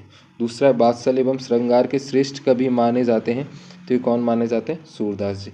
तीसरा सूरसागर सूरसावली एवं साहित्य लहरी के रचनाकार का नाम है, तो इनके रचनाकार का क्या नाम है, सूरदास। उसके बाद में नेक्स्ट है हरि है नीति पढ़ाए, तो इसका आंसर क्या हो जाएगा, तो हरि किसकी नीति पढ़ाए, राजनीति की। पांचवा है हारिल का शाब्दिक अर्थ है, तो जो हारिल है उसका शाब्दिक अर्थ क्या है, हारिल एक पक्षी है जो अपने पैरों में सदैव क्या लेकर के चलता है, लकड़ी लेकर के चलता है, उसे कभी छोड़ता नहीं है। नेक्स्ट है हमारा 6 रामचरितमानस की रचना की गई है, तो इसका आंसर क्या आएगा, अवधि में की गई है। सातवां, राम लक्ष्मण परशुराम संवाद रामचरितमानस के अंश से लिया गया है। तो ये रामचरितमानस के कौन से अंश से लिया गया है? बालकांड से। नेक्स्ट है, चौपाई छंद में मात्राएं पाई जाती हैं। तो चौपाई छंद में कितनी मात्राएं पाई जाती हैं? 16 मात्राएं पाई जाती हैं। नाइन्थ है, नाथ संबोधन बहियन हारा, हुइये को एक दास तुम्हारा। इस पंक्ति में कह रहे हैं। तो इस पंक्ति में कौन कह रहे हैं? रामचंद्र जी इस पंक्ति को कह रहे हैं। नेक्स्ट है, गाधी सुनु का शाब्दिक अर्थ है। तो इसका शाब्दिक अर्थ क्या है? गाधी के पुत्र यानी विश्वामित्र। नेक्स्ट है, देव प्रमुख कवि हैं। तो देव प्रमुख कवि कौन से हैं? तो वो है जो रीति काल के कवि हैं, वो कौन से? देव प्रमुख कवि हैं। नेक्स्ट हमारा 12वां, जयशंकर प्रसाद प्रमुख कवि माने जाते हैं। तो जयशंकर प्रसाद किसके प्रमुख कवि माने जाते हैं? छायावाद के। नेक्स्ट है 13, आत्मकथ्य 1932 में किस पत्रिका में प्रकाशित हुआ? तो किस पत्रिका में हुआ? तो ये हंस पत्रिका में हुआ। 14 है, अनामिका परिमल गीतिका एवं कुकुरमुत्ता की रचनाकार है। तो इसके रचनाकार कौन है? सूर्यकांत त्रिपाठी निराला। उसके बाद में अगला है, यह दंतुरित मुस्कान के लेखक हैं। तो यह दंतुरित मुस्कान के लेखक कौन है? नागार्जुन। नेक्स्ट है, घुमक्कड़ी और अक्खड़ स्वभाव के लिए जाना जाता है। तो ये किसको जाना जाता है? नागार्जुन जी को। नेक्स्ट है, यामिनी शब्द का शाब्दिक अर्थ है। तो यामिनी शब्द का शाब्दिक अर्थ क्या है? तारों भरी चांदनी रात। और उसके बाद में नेक्स्ट है 18वां, कितना प्रमाणित था उसका? तो इसका आंसर क्या आएगा? क्या था? दुख कितना प्रमाणित था उसका। नेक्स्ट है 19, संगतकार की आवाज़ सुनाई पड़ती है। तो संगतकार की आवाज़ कैसी सुनाई देती है? मनोरम, कमजोर और कांपती हुई। नेक्स्ट है 20, सप्तक का अर्थ है। तो सप्तक का अर्थ क्या है? 7 का समूह। उसके बाद में अगला है, रिक्त स्थानों की पूर्ति कीजिए। तो पहला है, हरि है पढ़े आए। तो हरि क्या पढ़ा है? राजनीति पढ़ा है। दूसरा है, रामचरितमानस एक है। तो रामचरितमानस एक क्या है? महाकाव्य है। दूसरा है, ढांढस बांधना का शाब्दिक अर्थ है। तो ढांढस बांधना का शाब्दिक अर्थ क्या है? तसल्ली देना। चौथा है, कन्यादान कविता में माँ बेटी को स्त्री के परंपरागत देना चाहती है। तो क्या देना चाहती है? आदर्श रूप से हटकर सीख देना चाहती है। पांचवा, दुख है ना चांद खिला रात अपने पर। तो ये क्या है? दुख है ना चांद खिला शरद रात अपने पर। नेक्स्ट है 6वां, तो इसमें है, माथे बड़े द्रंग चंचल मद हस्ती मुख चंद्र जुन्हाई। तो इसमें क्या आएगा? माथे और किरीट बड़े द्रंग चंचल मद हंस मुख चंद्र जुन्हाई। 7वां है, मकरंद का शाब्दिक अर्थ है। तो मकरंद का शाब्दिक अर्थ क्या है? फूलों का रस। उसके बाद में 8वां है, अजात शत्रु चंद्रगुप्त स्कंदगुप्त के नाटककार हैं। तो इनके नाटककार कौन है? जयशंकर प्रसाद। उसके बाद में नेक्स्ट है, जयशंकर प्रसाद का साहित्य जीवन को माना जाता है। तो किसको माना जाता है? कोमलता, माधुर्यता को माना जाता है। उसके बाद में नेक्स्ट है 10वां, आधुनिक हिंदी के श्रेष्ठतम काव्य कृति मानी जाने वाली उन्हें मंगला प्रसाद पारितोषिक दिया गया। तो किसको दिया गया? कामायनी को। नेक्स्ट है, निराला का पारिवारिक जीवन भरा था। तो उनका पारिवारिक जीवन कैसा था? दुखों एवं समर्थों से भरा हुआ था। नेक्स्ट है 12वां, अट नहीं रही है कविता को प्रकट करती है। तो किसको प्रकट करती है? फागुन की मादकता को। नेक्स्ट है, नागार्जुन की प्रमुख कृतियां हैं। तो क्या है? युगछारा, सतरंगे, पंखों वाली आदि। नेक्स्ट है, एक के नहीं, दो के नहीं, ढेर सारी नदियों के। तो ये क्या है? पानी का जादू से। नेक्स्ट है, प्रभुता का सरल बिंब केवल है। तो ये क्या है? मृग तृष्णा। 16वां है, ऋतुराज की कविताओं में है। तो इनकी कविताओं में क्या है? दैनिक जीवन के अनुभव का यथार्थ है। नेक्स्ट है 17, आग रोटियां सेंकने के लिए है नहीं। तो आग रोटियां सेंकने के लिए है, जलने के लिए नहीं है। नेक्स्ट है, संगतकार कविता के कवि हैं। तो ये कौन है? मंगलेश्वर डबरार। उसके बाद में अगला है हमारा सही जोड़ी बनाओ। तो सही जोड़ी में हमारा पहला क्या है? सूर्यकांत त्रिपाठी निराला। तो सूर्यकांत त्रिपाठी निराला किसको मैच करेगा? ये करेंगे उत्साह को। नेक्स्ट है हमारा जयशंकर प्रसाद, तो आत्मकथ को। तुलसीदास, तो राम लक्ष्मण परशुराम संवाद। ऋतुराज, तो ये क्या है? संगतकार। और मंगलेश्वर डबरार कन्यादान। उसके बाद में अगला मैच द कॉलम है हमारे हरि। तो इसका आंसर क्या है? हमारे हरि क्या है? हारिल की लकड़ी है। दूसरा, सुनहि राम जे नहीं शिव धनु तोरा। तो ये क्या है? सहस भाव समसो रिपु मोर है, ये इसको पंक्ति को पूरा कर रहा है। तीसरा है किरसानु, तो ये क्या है, अग्नि। नेक्स्ट है पायनी नुपुर मंजू बजे, तो ये क्या है, कटी के किनके धनु की मधुराई। नेक्स्ट है तुम्हारी ये दंतुरित मुस्कान मृतक में भी डाल देती है जान। उसके बाद में है सत्य सत्य, तो पहला है कितना प्रमाणित था उसका दुख, तो ये क्या है, सत्य। दूसरा है माँ ने कहा पानी में झांककर अपने चेहरे पर मत रीझना, तो ये क्या है, सत्य। दूसरा है रीझना का शाब्दिक अर्थ दुख देना है, तो ये क्या है, असत्य। तीसरा है छाया मत छूना की कवित्री सुभद्रा कुमारी चौहान है, तो ये भी क्या है, असत्य। पांचवा है हर चंद्रिका में छिपी एक राध कृष्णा है, तो ये क्या है, सत्य है। उसके बाद में छठवां क्वेश्चन है हमारा, छाया मत छूना में कभी जीवन में सुख दुख दोनों की उपस्थिति मानता है, तो ये सत्य है। सातवां है छाया मत छूना का शाब्दिक अर्थ कल्पना या वास्तविकता की दुनिया से बचना है, तो ये भी क्या है, सत्य है। आठवां है रूपांतरण है सूरज की किरणों का, तो ये कैसा है, सत्य है।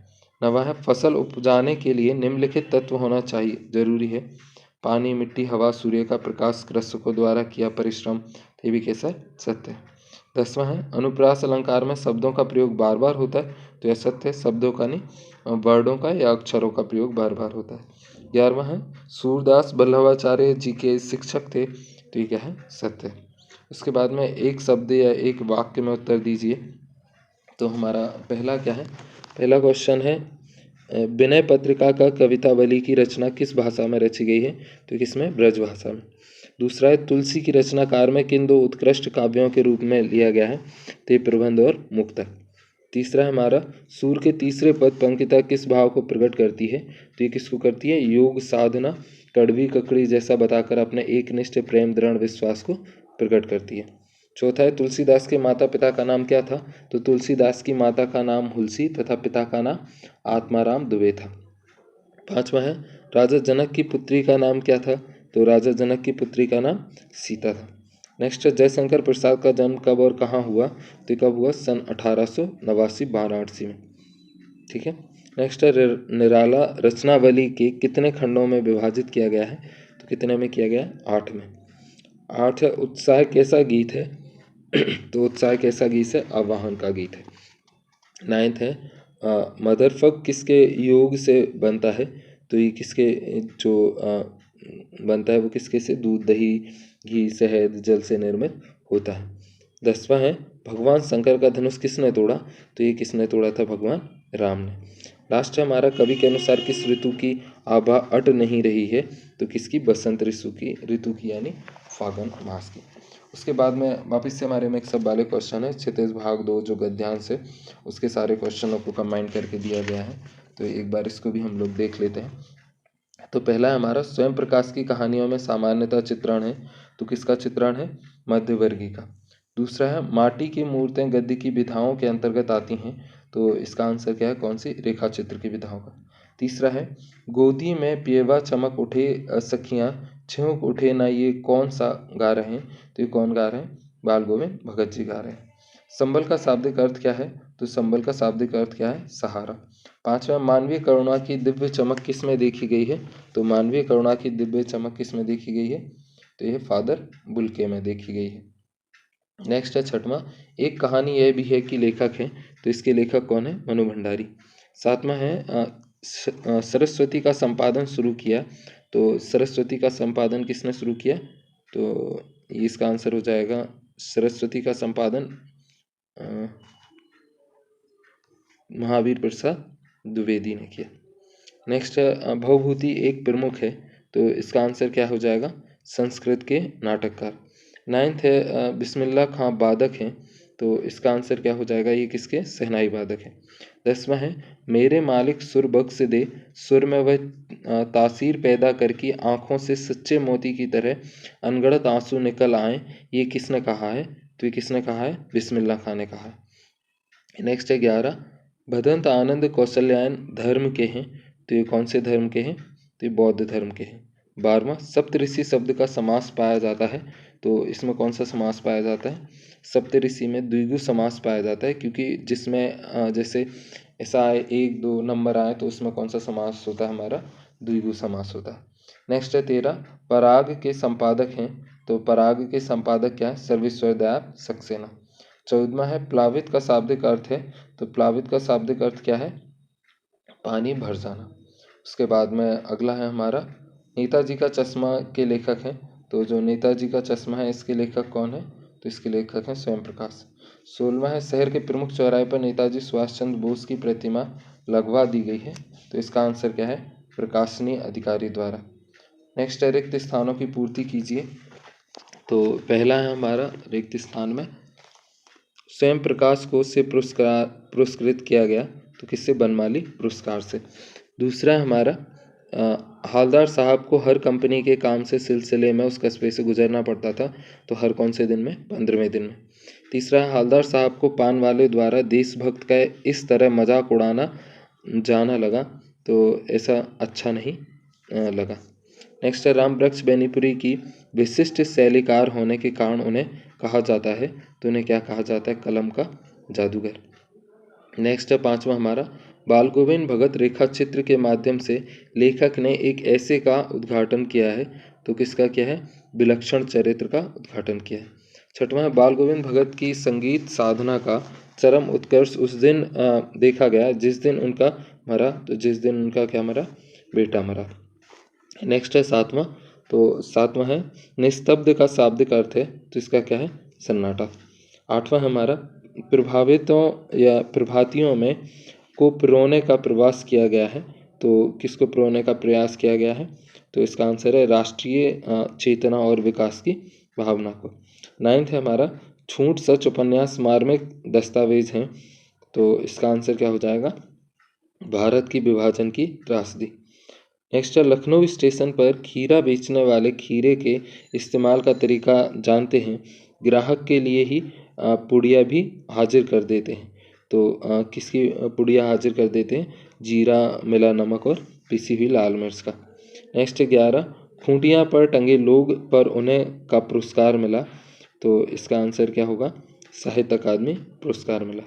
नेक्स्ट है सर्वेश्वर का पहचान के लेखक के रूप में होता है, तो सर्वेश्वर की पहचान कौन से लेखक के रूप में होती है? तो ये होती है मध्यवर्गीय आकांक्षाओं के। 13 है प्रभु की इच्छा थी वह बालकों की सी सरलता से मुस्कुराकर कहते हैं, तो इसका आंसर क्या है? फादर कामिल बुल्के मुस्कुराकर कहते हैं। नेक्स्ट है आपका बंटी गद्य की विधा में आता है, तो ये कौन सी गद्य की विधा में आता है? उपन्यास। नेक्स्ट है महावीर प्रसाद द्विवेदी ने व्यापक बनाया, तो क्या व्यापक बनाया? तो इसका आंसर आ जाएगा स्वाधीनता की चेतना विकसित करने के लिए स्वदेशी चिंतन को व्यापक बनाया। 16 है यतेंद्र मिश्र को पुरस्कार से सम्मानित किया गया, तो कौन से? भारत भूषण अग्रवाल कविता सम्मान से। नेक्स्ट है 17वां अमरुद्दीन का जन्म में हुआ, तो इनका जन्म कहाँ हुआ? तो इसका आंसर आएगा डुमराव बिहार के संगीत प्रेमी परिवार में। 18वां है बिस्मिल्लाह खां साहब 80 बरस की उम्र में का मांग रहे हैं, तो ये क्या मांग रहे हैं? तो सुर मांग रहे हैं। 19 से संस्कृति निबंध के लेखक हैं, तो संस्कृति निबंध के लेखक कौन है? तो इसके लेखक हैं भदेंद्र आनंद कौशल्यान। नेक्स्ट है यथोचित शब्द में समास है, तो यथोचित शब्द में कौन सा समास है? अव्ययी भाव समास है। 21 है लेखक स्वयं प्रकाश का जन्म हुआ, तो इनका जन्म कहाँ हुआ? लेखक जो स्वयं प्रकाश जी हैं इनका जन्म इंदौर में हुआ। नेक्स्ट है लेखिका मनु भंडारी का जन्म गांव में हुआ, तो ये कौन से गांव में हुआ? भानपुरा गांव में हुआ। उसके बाद में अगला और लास्ट है 16 छतों वाला घर रचना की है, तो ये किसकी है? कमलेश्वर जी की रचना है। नेक्स्ट है सही जोड़ी बनाओ, तो एक प्लेट सैलाब के रचनाकार हैं, तो इसके रचनाकार कौन है? मनु भंडारी। दूसरा सुप्रिया किबला शौक फरमाए, तो ये कौन है? लेखक। नेक्स्ट है मानवीय करुणा की दिव्य चमक, तो ये कौन है? सर्वेश्वर दयाल सक्सेना। नेक्स्ट है दादा कॉमरेड, तो ये किसको है? यशपाल जी। नेक्स्ट है बाल गोविंद भगत, तो ये किसने कहा? संगीत साधना। उसके बाद में नेक्स्ट है हमारा मैच द कॉलम कहानी के तत्व होते हैं, तो इसका आंसर क्या आएगा? कहानी के कितने तत्व होते हैं? 6। अगला हमारा शोभा श्री का शाब्दिक अर्थ है, तो इसका शाब्दिक अर्थ क्या है? सौंदर्य से भरपूर। नेक्स्ट है लखनवी अंदाज, तो ये क्या है? एक व्यंग है। कबीर पर श्रद्धा, तो कबीर पर श्रद्धा ये हमारा क्या है? बाल गोविंद भगत। नेक्स्ट है सीमा पर तैनात फौजी, तो ये क्या है, देश प्रेम का परिचय नहीं देता है। इसके अलावा और भी लोग बाग देश प्रेम का परिचय देते हैं, ऐसा कवि का कहना है। नेक्स्ट है सत्य सत्य, तो पहला है हमारा नेताजी का चश्मा कहानी कैप्टन चश्मा वाले के माध्यम से देश के करोड़ों नागरिकों का योगदान रेखांकित करते हैं, तो ये क्या है, सत्य है। दूसरा, बाल गोविंद भगत रेखा चित्र में सामाजिक रूढ़ियों पर प्रहार किया गया है, तो ये भी क्या है, सत्य है। तीसरा, बाल गोविंद भगत के संगीत साधना का चरम उत्कर्ष उस दिन देखा गया जब उनकी पत्नी का निधन हो गया, तो असत्य है, जब उनके पुत्र का निधन हो गया। चौथा है सर्वेश्वर दयाल सक्सेना पराग के संपादक रहे हैं, तो ये क्या है, सत्य है। पांचवा है रामकथा उत्पत्ति और विकास सोच प्रबंधन डॉक्टर धीरेन्द्र वर्मा ने हिंदी विभाग के अध्यक्ष के निर्देश में पूरा किया, तो ये क्या है, सत्य है। नेक्स्ट है लेखिका ने यहाँ बहुत सी खूबसूरत से साधारण लड़की से असाधारण बनने की प्रारंभिक पड़ावों को प्रकट किया है, तो ये हमारा कैसा, सत्य है। सातवां है शीला अग्रवाल ने साहित्य का दायरा ही नहीं बढ़ाया था बल्कि घर की चार दीवारों के बीच बैठकर देश की स्थिति को जानने समझने का जो सिलसिला माता जी ने शुरू किया था, तो ये हमारा कैसा, असत्य है। आठवां है सधर्मचारिणी का शाब्दिक अर्थ है सधर्मचारिणी का शाब्दिक अर्थ पत्नी है, तो ये हमारा कैसा, सत्य है। नाइन्थ है नौबत खाने में इबादत प्रसिद्ध सहनाई वादक उस्ताद बिस्मिल्लाह खां पर एक रोचक शैली में लिखा गया है, तो ये क्या है, सत्य है। मृदंग एक तरह का वाद्य यंत्र है, तो ये भी क्या है, सत्य है। उसके बाद में अगला है एक शब्द और एक वाक्य में उत्तर दीजिए, और पहला क्वेश्चन है हमारा एक शब्द और एक वाक्य का, समकालीन कहानी के चर्चित कहानीकार कौन है, तो ये कौन है, स्वयं प्रकाश जी हैं। दूसरा है नेताजी की मूर्ति पर सरकंडे का चश्मा रखा हुआ देखकर किसकी आंखें नम हो गई, तो ये हवलदार साहब की आंखें नम हो गई। तीसरा है कंधे से सिर तक की बनी मूर्ति को क्या कहते हैं, तो उसको क्या कहते हैं, बस्ट कहते हैं। चौथा है पान वाला कैसा व्यक्ति था, तो पान वाला काला मोटा और खुशमिजाज आदमी था। पांचवा हमारा फौजी शब्द सुनकर कौन हंस पड़ा, तो फौजी शब्द सुनकर कौन हंस पड़ा, पान वाला हंस पड़ा। नेक्स्ट है छठवां हालदार किस बात से मजबूर थे और क्यों, तो हालदार साहब मूर्ति पर एक निगाह अवश्य डालते थे क्योंकि नेताजी की मूर्ति पर चश्मा देखने आदि हो चुके थे। नेक्स्ट है सातवां तेरी गठरी में लागा चोर मुसाफिर जाग जरा, यह मधुर गायन कौन गा रहा है, तो ये कौन गाता है, तो ये बाल गोविंद भगत जी गाते हैं। नेक्स्ट है भादों की अंधेरी रात्रि में किसकी झंकार सुनाई पड़ती है, तो किसकी पड़ती है, झिल्ली की। नेक्स्ट है हमारा नाइन्थ नवाब साहबन की डकार से किसका ज्ञान चक्षु खुल गया, तो किसका खुल गया, लेखक का। उसके बाद में नेक्स्ट है 10 मानवीय करुणा की दिव्य चमक के लेखक कौन है, तो कौन है, सर्वेश्वर दयाल सक्सेना जी। उसके बाद में नेक्स्ट है हर मौत दिखाती है जीवन को नई राह, यह किसने कहा है, तो ये किसने कहा, फादर कामिल बुल्के जी ने।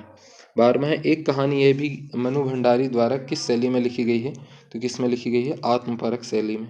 तीसरा है खड़ी बोली को हिंदी गद्य का प्रतिष्ठित करने का श्रेय किस लेखक को जाता है, तो महावीर प्रसाद द्विवेदी जी को। 14 है श्रृंगी का शाब्दिक अर्थ क्या है, तो इसका अर्थ है सींग का बना वाद्य यंत्र। उसके बाद में तीसरा है हमारा कृतिका का, जो हमारी पूरक पुस्तिका है उसके सारे ऑब्जेक्टिव हम लोग देख लेते हैं। तो पहला है हमारा सही विकल्प चुन करके लिखिए, तो माता का आंचल पाठ किस रस से परिपूर्ण है, तो माता का आंचल जो पाठ है वो किस रस से है, वात्सल्य रस से परिपूर्ण है। दूसरा इससे पूजन सहाय जी हिंदी सेवी और हिंदी के सजग प्रभारी होने के कारण किस उपमा से नवाबे गए हैं, तो किससे नवाबे गए हैं, साहित्य संत से। दूसरा है चंदुआ का शाब्दिक अर्थ है, तो चंदुआ का शाब्दिक अर्थ क्या है, छोटा सामियाना। नेक्स्ट है पिता वात्सल्य में पुत्र को कहकर पुकारते हैं, तो इसका आंसर क्या आ जाएगा, भोलानाथ को। 5वां है लेखक का वास्तविक नाम क्या है, तो जो लेखक है उनका वास्तविक नाम क्या है, तारकेश्वर नाथ है। जो भोलानाथ है उसका वास्तविक नाम क्या है, तारकेश्वर नाथ। नेक्स्ट है जॉर्ज पंचम की नाक शैली में लिखा गया है, तो जॉर्ज पंचम की नाक व्यंग्यात्मक शैली में लिखा गया है। नेक्स्ट है राजा निर्बंसिया खोई हुई दिशाएं 16 छतों वाला घर क्या है, तो ये क्या है, तो ये कहानी संग्रह है। 8वां है जॉर्ज पंचम की नाक में क्या दर्शाता है, तो जॉर्ज पंचम की नाक में क्या दर्शाया गया है, सरकारी तंत्र की दासत्व मानसिकता को दर्शाया गया है। 9th है नाक किस बात का प्रतीक है, तो जो नाक है वो मान सम्मान और प्रतिष्ठा का प्रतीक है। 10वां है महारानी की सूट की कीमत भारतीय मुद्रा में आंकी गई है।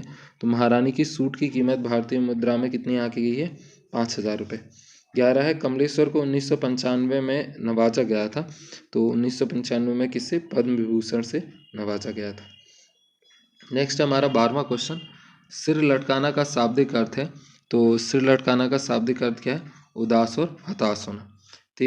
13वां क्वेश्चन हमारा, साना साना हाथ जोड़ी गद्य की विधा के अंतर्गत आता है। तो ये कौन सी गद्य की विधा के अंतर्गत आता है? यात्रा वृत्तांत।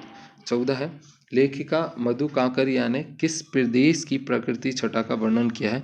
तो किस प्रदेश की छटा का वर्णन किया है? सिक्किम। 15 है गंतोक को कहा गया है। तो गंतोक को क्या कहा गया है? तो मेहनत कश बदशाहों का शहर कहा गया है।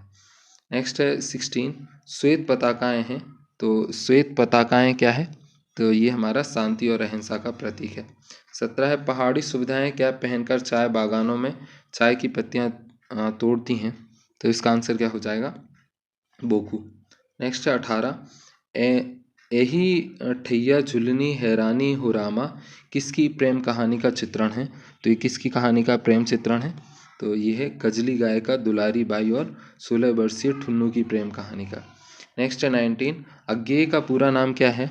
तो अज्ञेय का पूरा नाम क्या है? सच्चिदानंद हीरानंद वात्सल्यायन। नेक्स्ट है 20, मैं क्यों लिखता हूँ शीर्षक के लेखक ने साहित्य लेखन के लिए क्या होना आवश्यक बताया है? तो क्या होना आवश्यक बताया? आंतरिक एवं बाह्य प्रेरणा। 21 है भोलानाथ का असली नाम क्या था? तो भोलानाथ का असली नाम क्या था? तारकेश्वर नाथ। उसके बाद में रिक्त स्थानों की पूर्ति कीजिए। तो पहला है माता का आंचल पाठ में शैशव काल के को रेखांकित किया गया है। तो किसको? शैशवी क्रियाकलापों को। दूसरा है पिताजी पूजा पाठ के बाद अपनी में राम नाम लिखते थे। तो किसमें? राम नाम बही में राम नाम लिखते थे। तीसरा है बैजू ने चिढ़ाया और कहा बुढ़िया बेईमान मांगे करेले का चोखा। उसके बाद में नेक्स्ट है हमारा चौथा, बटोही का शाब्दिक अर्थ है। तो बटोही का शाब्दिक अर्थ क्या है? राही से। 5वां है फणीश्वर नाथ रेणु की रचना। तो ये क्या है? मैला आंचल। 6वां है रानी एलिजाबेथ निवासी थी। तो कहाँ की थी? इंग्लैंड की। 7वां है जॉर्ज पंचम की नाक गद्य की विधा में आता है। तो कौन सी में आता है? कहानी में आता है। नेक्स्ट है 8वां, जॉर्ज पंचम की नाक पाठ मूल्यों पर आधारित है। तो किस पे? नकारात्मक मूल्यों पर आधारित है। 9th है लेखिका को गंगटोक शहर देखकर ऐसा लगा की गई कि आसमान की सुंदरता नीचे बिखर गई। 10वां है यही ठैया झुलनी है रानी हो रामा के लेखक हैं। तो इसके कौन है? शिव प्रसाद मिश्र यानी रुद्र। नेक्स्ट हमारा सही जोड़ी बनाओ। तो पहला है हमारा इसका हिरोशिमा। तो जो हमारा हिरोशिमा है वो एक जगह है। तो वो कहाँ है? जापान में। दूसरा हमारा सैनिक। तो ये हमारा जा कर के मिलेगा सैनिक कहाँ पे? मछलियाँ। तीसरा हमारा 72 व्यवस्था। तो ये हमारा क्या है? संपादक और प्रकाशन है। चौथा हमारा लेखक। तो ये क्या है? विज्ञान। और 5वां हमारा ब्रह्मपुत्र। तो ये मिलेगा हमारा भारत में है। उसके बाद में नेक्स्ट है हमारा सेकंड मैच द कॉलम। तो पहला है माता का आंचल। तो ये किसने लिखा है? शिवपूजन सहाय। दूसरा है जॉर्ज पंचम की नाक। तो ये कमलेश्वर जी ने। साना साना हाथ जोड़ी। तो ये हमारा किसने लिखा हुआ है? तो ये मधु कांकरिया ने। और चौथा है यही ठैया झुलनी है रानी हो रामा। तो ये किसका? शिव पूजन नहीं सॉरी शिव प्रसाद मिश्र जी का। और 5वां मैं क्यों लिखता हूँ। तो किसने लिखा? अज्ञेय ने। इसके बाद में नेक्स्ट है सत्य सत्य लिखिए।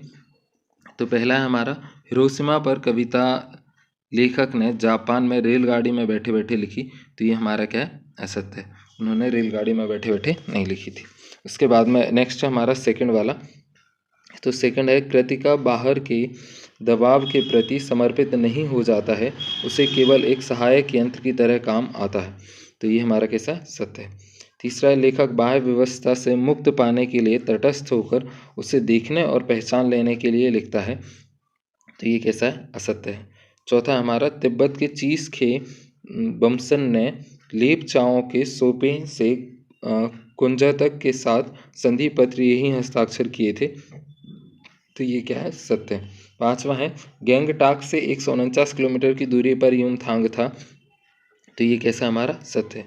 6वां है साना साना हाथ जोड़ी की लेखिका मधु कांकरिया है। तो ये भी कैसा? सत्य है। 7वां है साना साना हाथ जोड़ी यात्रांत वृत्तांत में लेखिका ने कश्मीर की पहाड़ियों की प्राकृतिक छटा का वर्णन किया, तो यह सत्य है।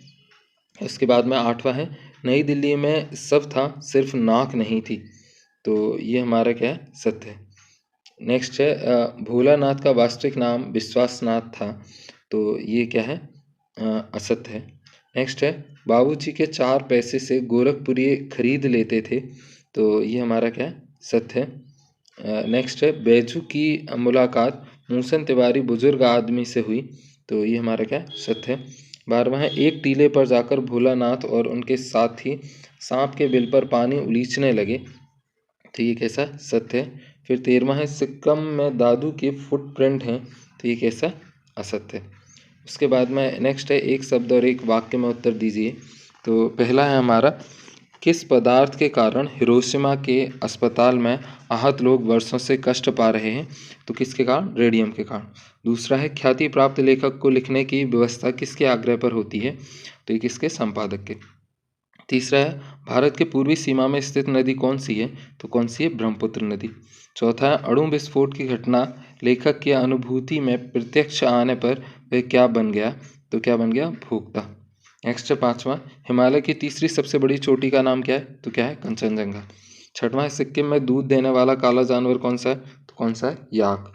7वां उस व्यक्ति का नाम जिसने सिक्किम को टूरिस्ट स्पॉट बनाने का विचार आया, तो एक आर्मी ऑफिसर कप्तान थे जिनका नाम क्या था, शेखर दत्ता। 8वां है ज्योनार की पात के अंत में जमीन पर के लिए जीमने के लिए कौन बैठ जाते थे, तो कौन बैठ जाते थे, बापूजी बैठ जाते थे। लास्ट है हमारा 9वां, जापान के हिरोशिमा में कौन सा बम गिराया गया था, तो कौन सा बम गिराया गया था, अणु बम। उसके बाद में नेक्स्ट है हमारा काव्यबोध। तो काव्यबोध में पहला है हमारा, सही विकल्प चुन करके लिखिए। चारू चंद की चंचल किरणें खिल रही जल थल में कौन सा अलंकार है, तो इसमें हमारा कौन सा अलंकार है, अनुप्रास।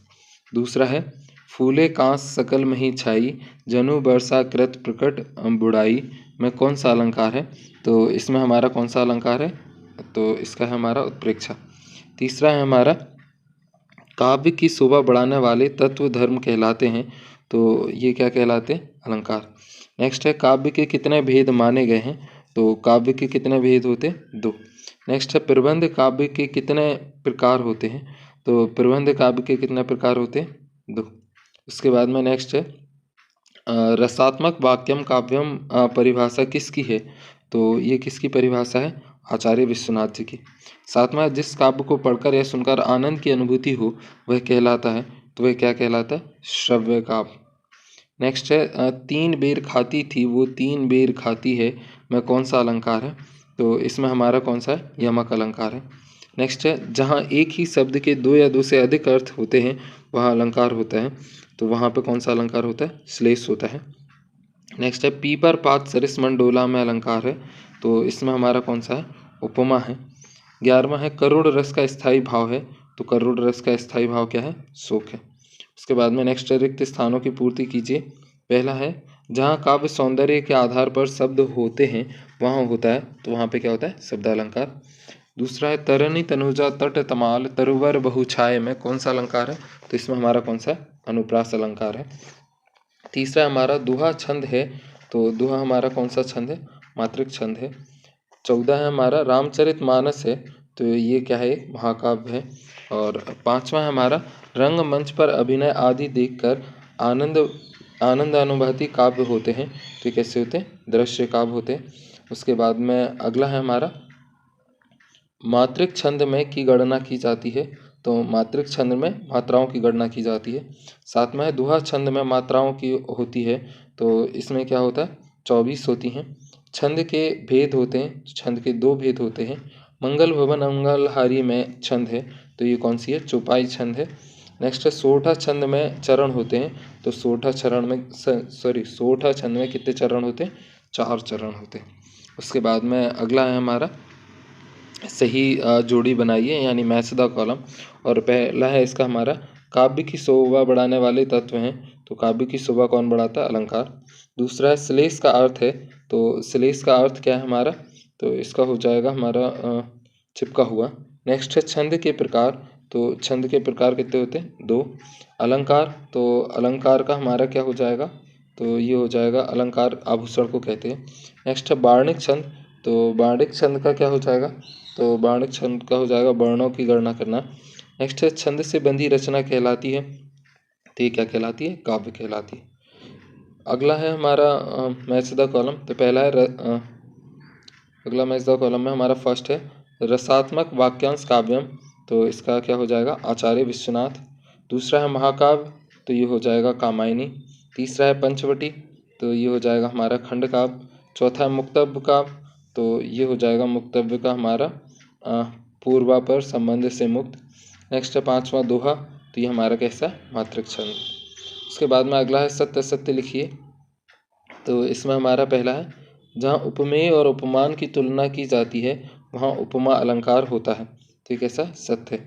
सेकंड है खंड काव्य में जीवन का संग्रह विग्रह चित्रण होता है, तो ये कैसा असत्य है। तीसरा है कविता का आंतरिक रूप लय है, तो ये कैसा असत्य है। चौथा है जिस महापुरुष के संपूर्ण जीवन पर आधारित रचना महाकाव्य कहलाती है, तो ये क्या है, सत्य है। पांचवा है हमारा मुक्तक काव्य का प्रत्येक छंद स्वतंत्र होता है, तो ये कैसा सत्य है। छठवां है हमारा प्रबंध काव्य में पूर्वापर संबंध नहीं होता है, तो ये कैसा असत्य है। सातवां हमारा काव्य की शोभा बढ़ाने वाले तत्वों को अलंकार कहते हैं, तो ये कैसा सत्य है। आठवां हमारा अलंकार का सामान्य अर्थ है गहना, तो ये हमारा क्या सत्य है। नाइन्थ है हमारा काव्य में जहाँ उपमेय में उपमान का आरोप होता है वहाँ रूपक अलंकार होता है, तो ये भी क्या सत्य है। 10वां है मानो झूम रहे हैं तरु भी मंद पवन के झोंके से, वह उत्प्रेक्षा अलंकार है, तो ये भी हमारा कैसा सत्य है। 11वां है खंड काव्य मुक्तक काव्य का एक भेद है, तो ये कैसा असत्य है। 12वां हमारा छंद के 3 प्रकार होते हैं, तो ये कैसा असत्य है। 13 है दोहा चौपाई मात्रिक छंद है, तो ये हमारा कैसा सत्य है। 14 हमारा वार्णिक छंद में मात्राओं की गणना की जाती है, तो ये कैसा असत्य है। 15 हमारा कविता के शाब्दिक अनुसार को छंद कहते हैं, तो सत्य है। 16 मूरख मधुरम मनोहर देखी पंक्ति में यमक है, तो यह सत्य है। नेक्स्ट हमारा बोर्ड प्रश्न पत्र 2022, तो इसको भी हम लोग देख लेते हैं जो 2022 में क्वेश्चन आए थे। तो पहला है सूर सागर के रचनाकार हैं, तो जो सूर सागर है इसके रचनाकार कौन है, तो वो है सूरदास। नेक्स्ट है प्रवंचना का शाब्दिक अर्थ है, तो प्रवंचना का शाब्दिक अर्थ क्या हो जाएगा, धोखा। नेक्स्ट है करुण रस का स्थायी भाव है, तो करुण रस का स्थायी भाव क्या है, शोक। चौथा है हमारा शहर के मुख्य चौराहे पर नेताजी सुभाष चंद्र बोस की प्रतिमा लगवा दी गई, तो ये क्या हो जाएगा, प्रशासनिक अधिकारियों द्वारा। पांचवा है दशानन में समास है, तो दशानन में हमारा कौन सा समास है, इसमें बहुब्रीहि समास है। नेक्स्ट हमारा भोलानाथ का असल नाम क्या था, तो भोलानाथ का असल नाम क्या है, तारकेश्वर नाथ है। नेक्स्ट है उचित शब्द में जोड़ी बनाइए। तो पहला है हमारा संस्कृति, तो संस्कृति क्या है, भदंत आनंद कौशल्यायन। दूसरा है हमारा कन्यादान, तो कन्यादान क्या हो जाएगा, ऋतुराज। तीसरा है हमारा मैं लिखता हूँ, तो ये हमारा क्या हो जाएगा, अज्ञेय। चौथा हमारा अधिक बोलने वाला, तो ये कौन हो जाएगा, वाचाल। पांचवा है प्रत्येक चरण में 16 मात्राएं, तो ये किस में होती हैं, चौपाई में। और छठवां है नाच न जाने आंगन टेढ़ा, तो ये क्या है, लोकोक्ति है। उसके बाद में सत्य सत्य लिखिए। तो पहला हमारा सूरदास वल्लभाचार्य जी के शिष्य थे, तो सत्य है। दूसरा है मूरत मधुर मनोहर देखी पंक्ति में यमक अलंकार है, तो यह सत्य है। तीसरा है भगवान शाक्य मुनि अपना धर्मोपदेश प्राकृतिक भाषा में देते हैं, तो ये सत्य है। चौथा है हमारा न्याय के अनुसार आचरण करना न्यायशीलता है, तो ये भी सत्य है। पांचवा है मृदंग एक तरह का वाद्य यंत्र है, तो ये भी सत्य है। छठवां है एलिजाबेथ द्वितीय जापान की रानी थी, तो ये क्या है, असत्य है। उसके बाद में नेक्स्ट हमारा रिक्त स्थानों की पूर्ति कीजिए। तो पहला है दुख है ना चांद खिला रात आने पर, तो ये हमारा इसका क्या हो जाएगा, शरद रात आने पर। नेक्स्ट है लेखक स्वयं प्रकाश जी का जन्म हुआ, तो स्वयं प्रकाश जी का जन्म कहाँ हुआ, इंदौर में हुआ। उसके बाद में थर्ड है हमारा फादर कामिल बुल्के की जन्मभूमि थी, तो कहाँ थी, बेल्जियम। चौथा है लेखिका मनु भंडारी का जन्म गांव में हुआ, तो कौन से, भानपुरा गांव में। पांचवा है 16 छतों वाला घर रचना की है, तो किसकी है, कमलेश्वर जी की। छठवां है समास प्रकार के होते हैं, तो समास कितने प्रकार के होते हैं, 6। सातवां है सोठा छंद में चरण होते हैं, तो कितने होते हैं, 4। उसके बाद में एक वाक्य में उत्तर दीजिए। तो पहला है हमारा भगवान शंकर के धनुष किसने तोड़ा था, तो भगवान राम ने। दूसरा है कवि के अनुसार किस ऋतु की आभा अट नहीं रही है, तो किसकी, बसंत ऋतु की। तीसरा है उपमा अलंकार के कितने अंग होते हैं, तो कितने होते हैं, 4। चौथा है खूब लड़ी मर्दानी वह तो झांसी वाली रानी थी, में कौन सा रस है, तो वीर रस है। पांचवा है जो शब्द सबसे कम समझ में आते हैं और जिनका उपयोग होता है सबसे अधिक उन्हें क्या कहा जाता है, तो उन्हें निपात कहा जाता है। छठवां है जापान के हिरोशिमा में कौन सा बम गिराया गया था, तो अणु बम। और सातवां और आखिरी है अब चला आए किस प्रकार का वाक्य है, तो ये भाववाच्य। तो ये हमारा 2022 का क्वेश्चन पेपर था। आपको 2022 से पुराने क्वेश्चन पेपर नहीं देखना है क्योंकि तब सिलेबस दूसरा था, बस 2022 तक ही देखना है। तो आपको हमारे यूट्यूब चैनल को सब्सक्राइब करना है, वीडियो को लाइक करना है, ज़्यादा से ज़्यादा कमेंट करना है ताकि और भी आपको ऐसी वीडियो मिलती रहे, ठीक है। और एक बार आप ये 10th परीक्षा बोर्ड 2023 का ये ज़रूर देख लेना। वेबसाइट पे जब भी आप जाओगे तो थोड़ा सा ऐसा करना कि हमारी उस पर रेवेन्यू बढ़े, ठीक है, जिससे कि हम आपको और भी अच्छी अच्छी वीडियो दे पाएँ। मिलते हैं अगली वीडियो में, तब तक के लिए thank you, bye, take care.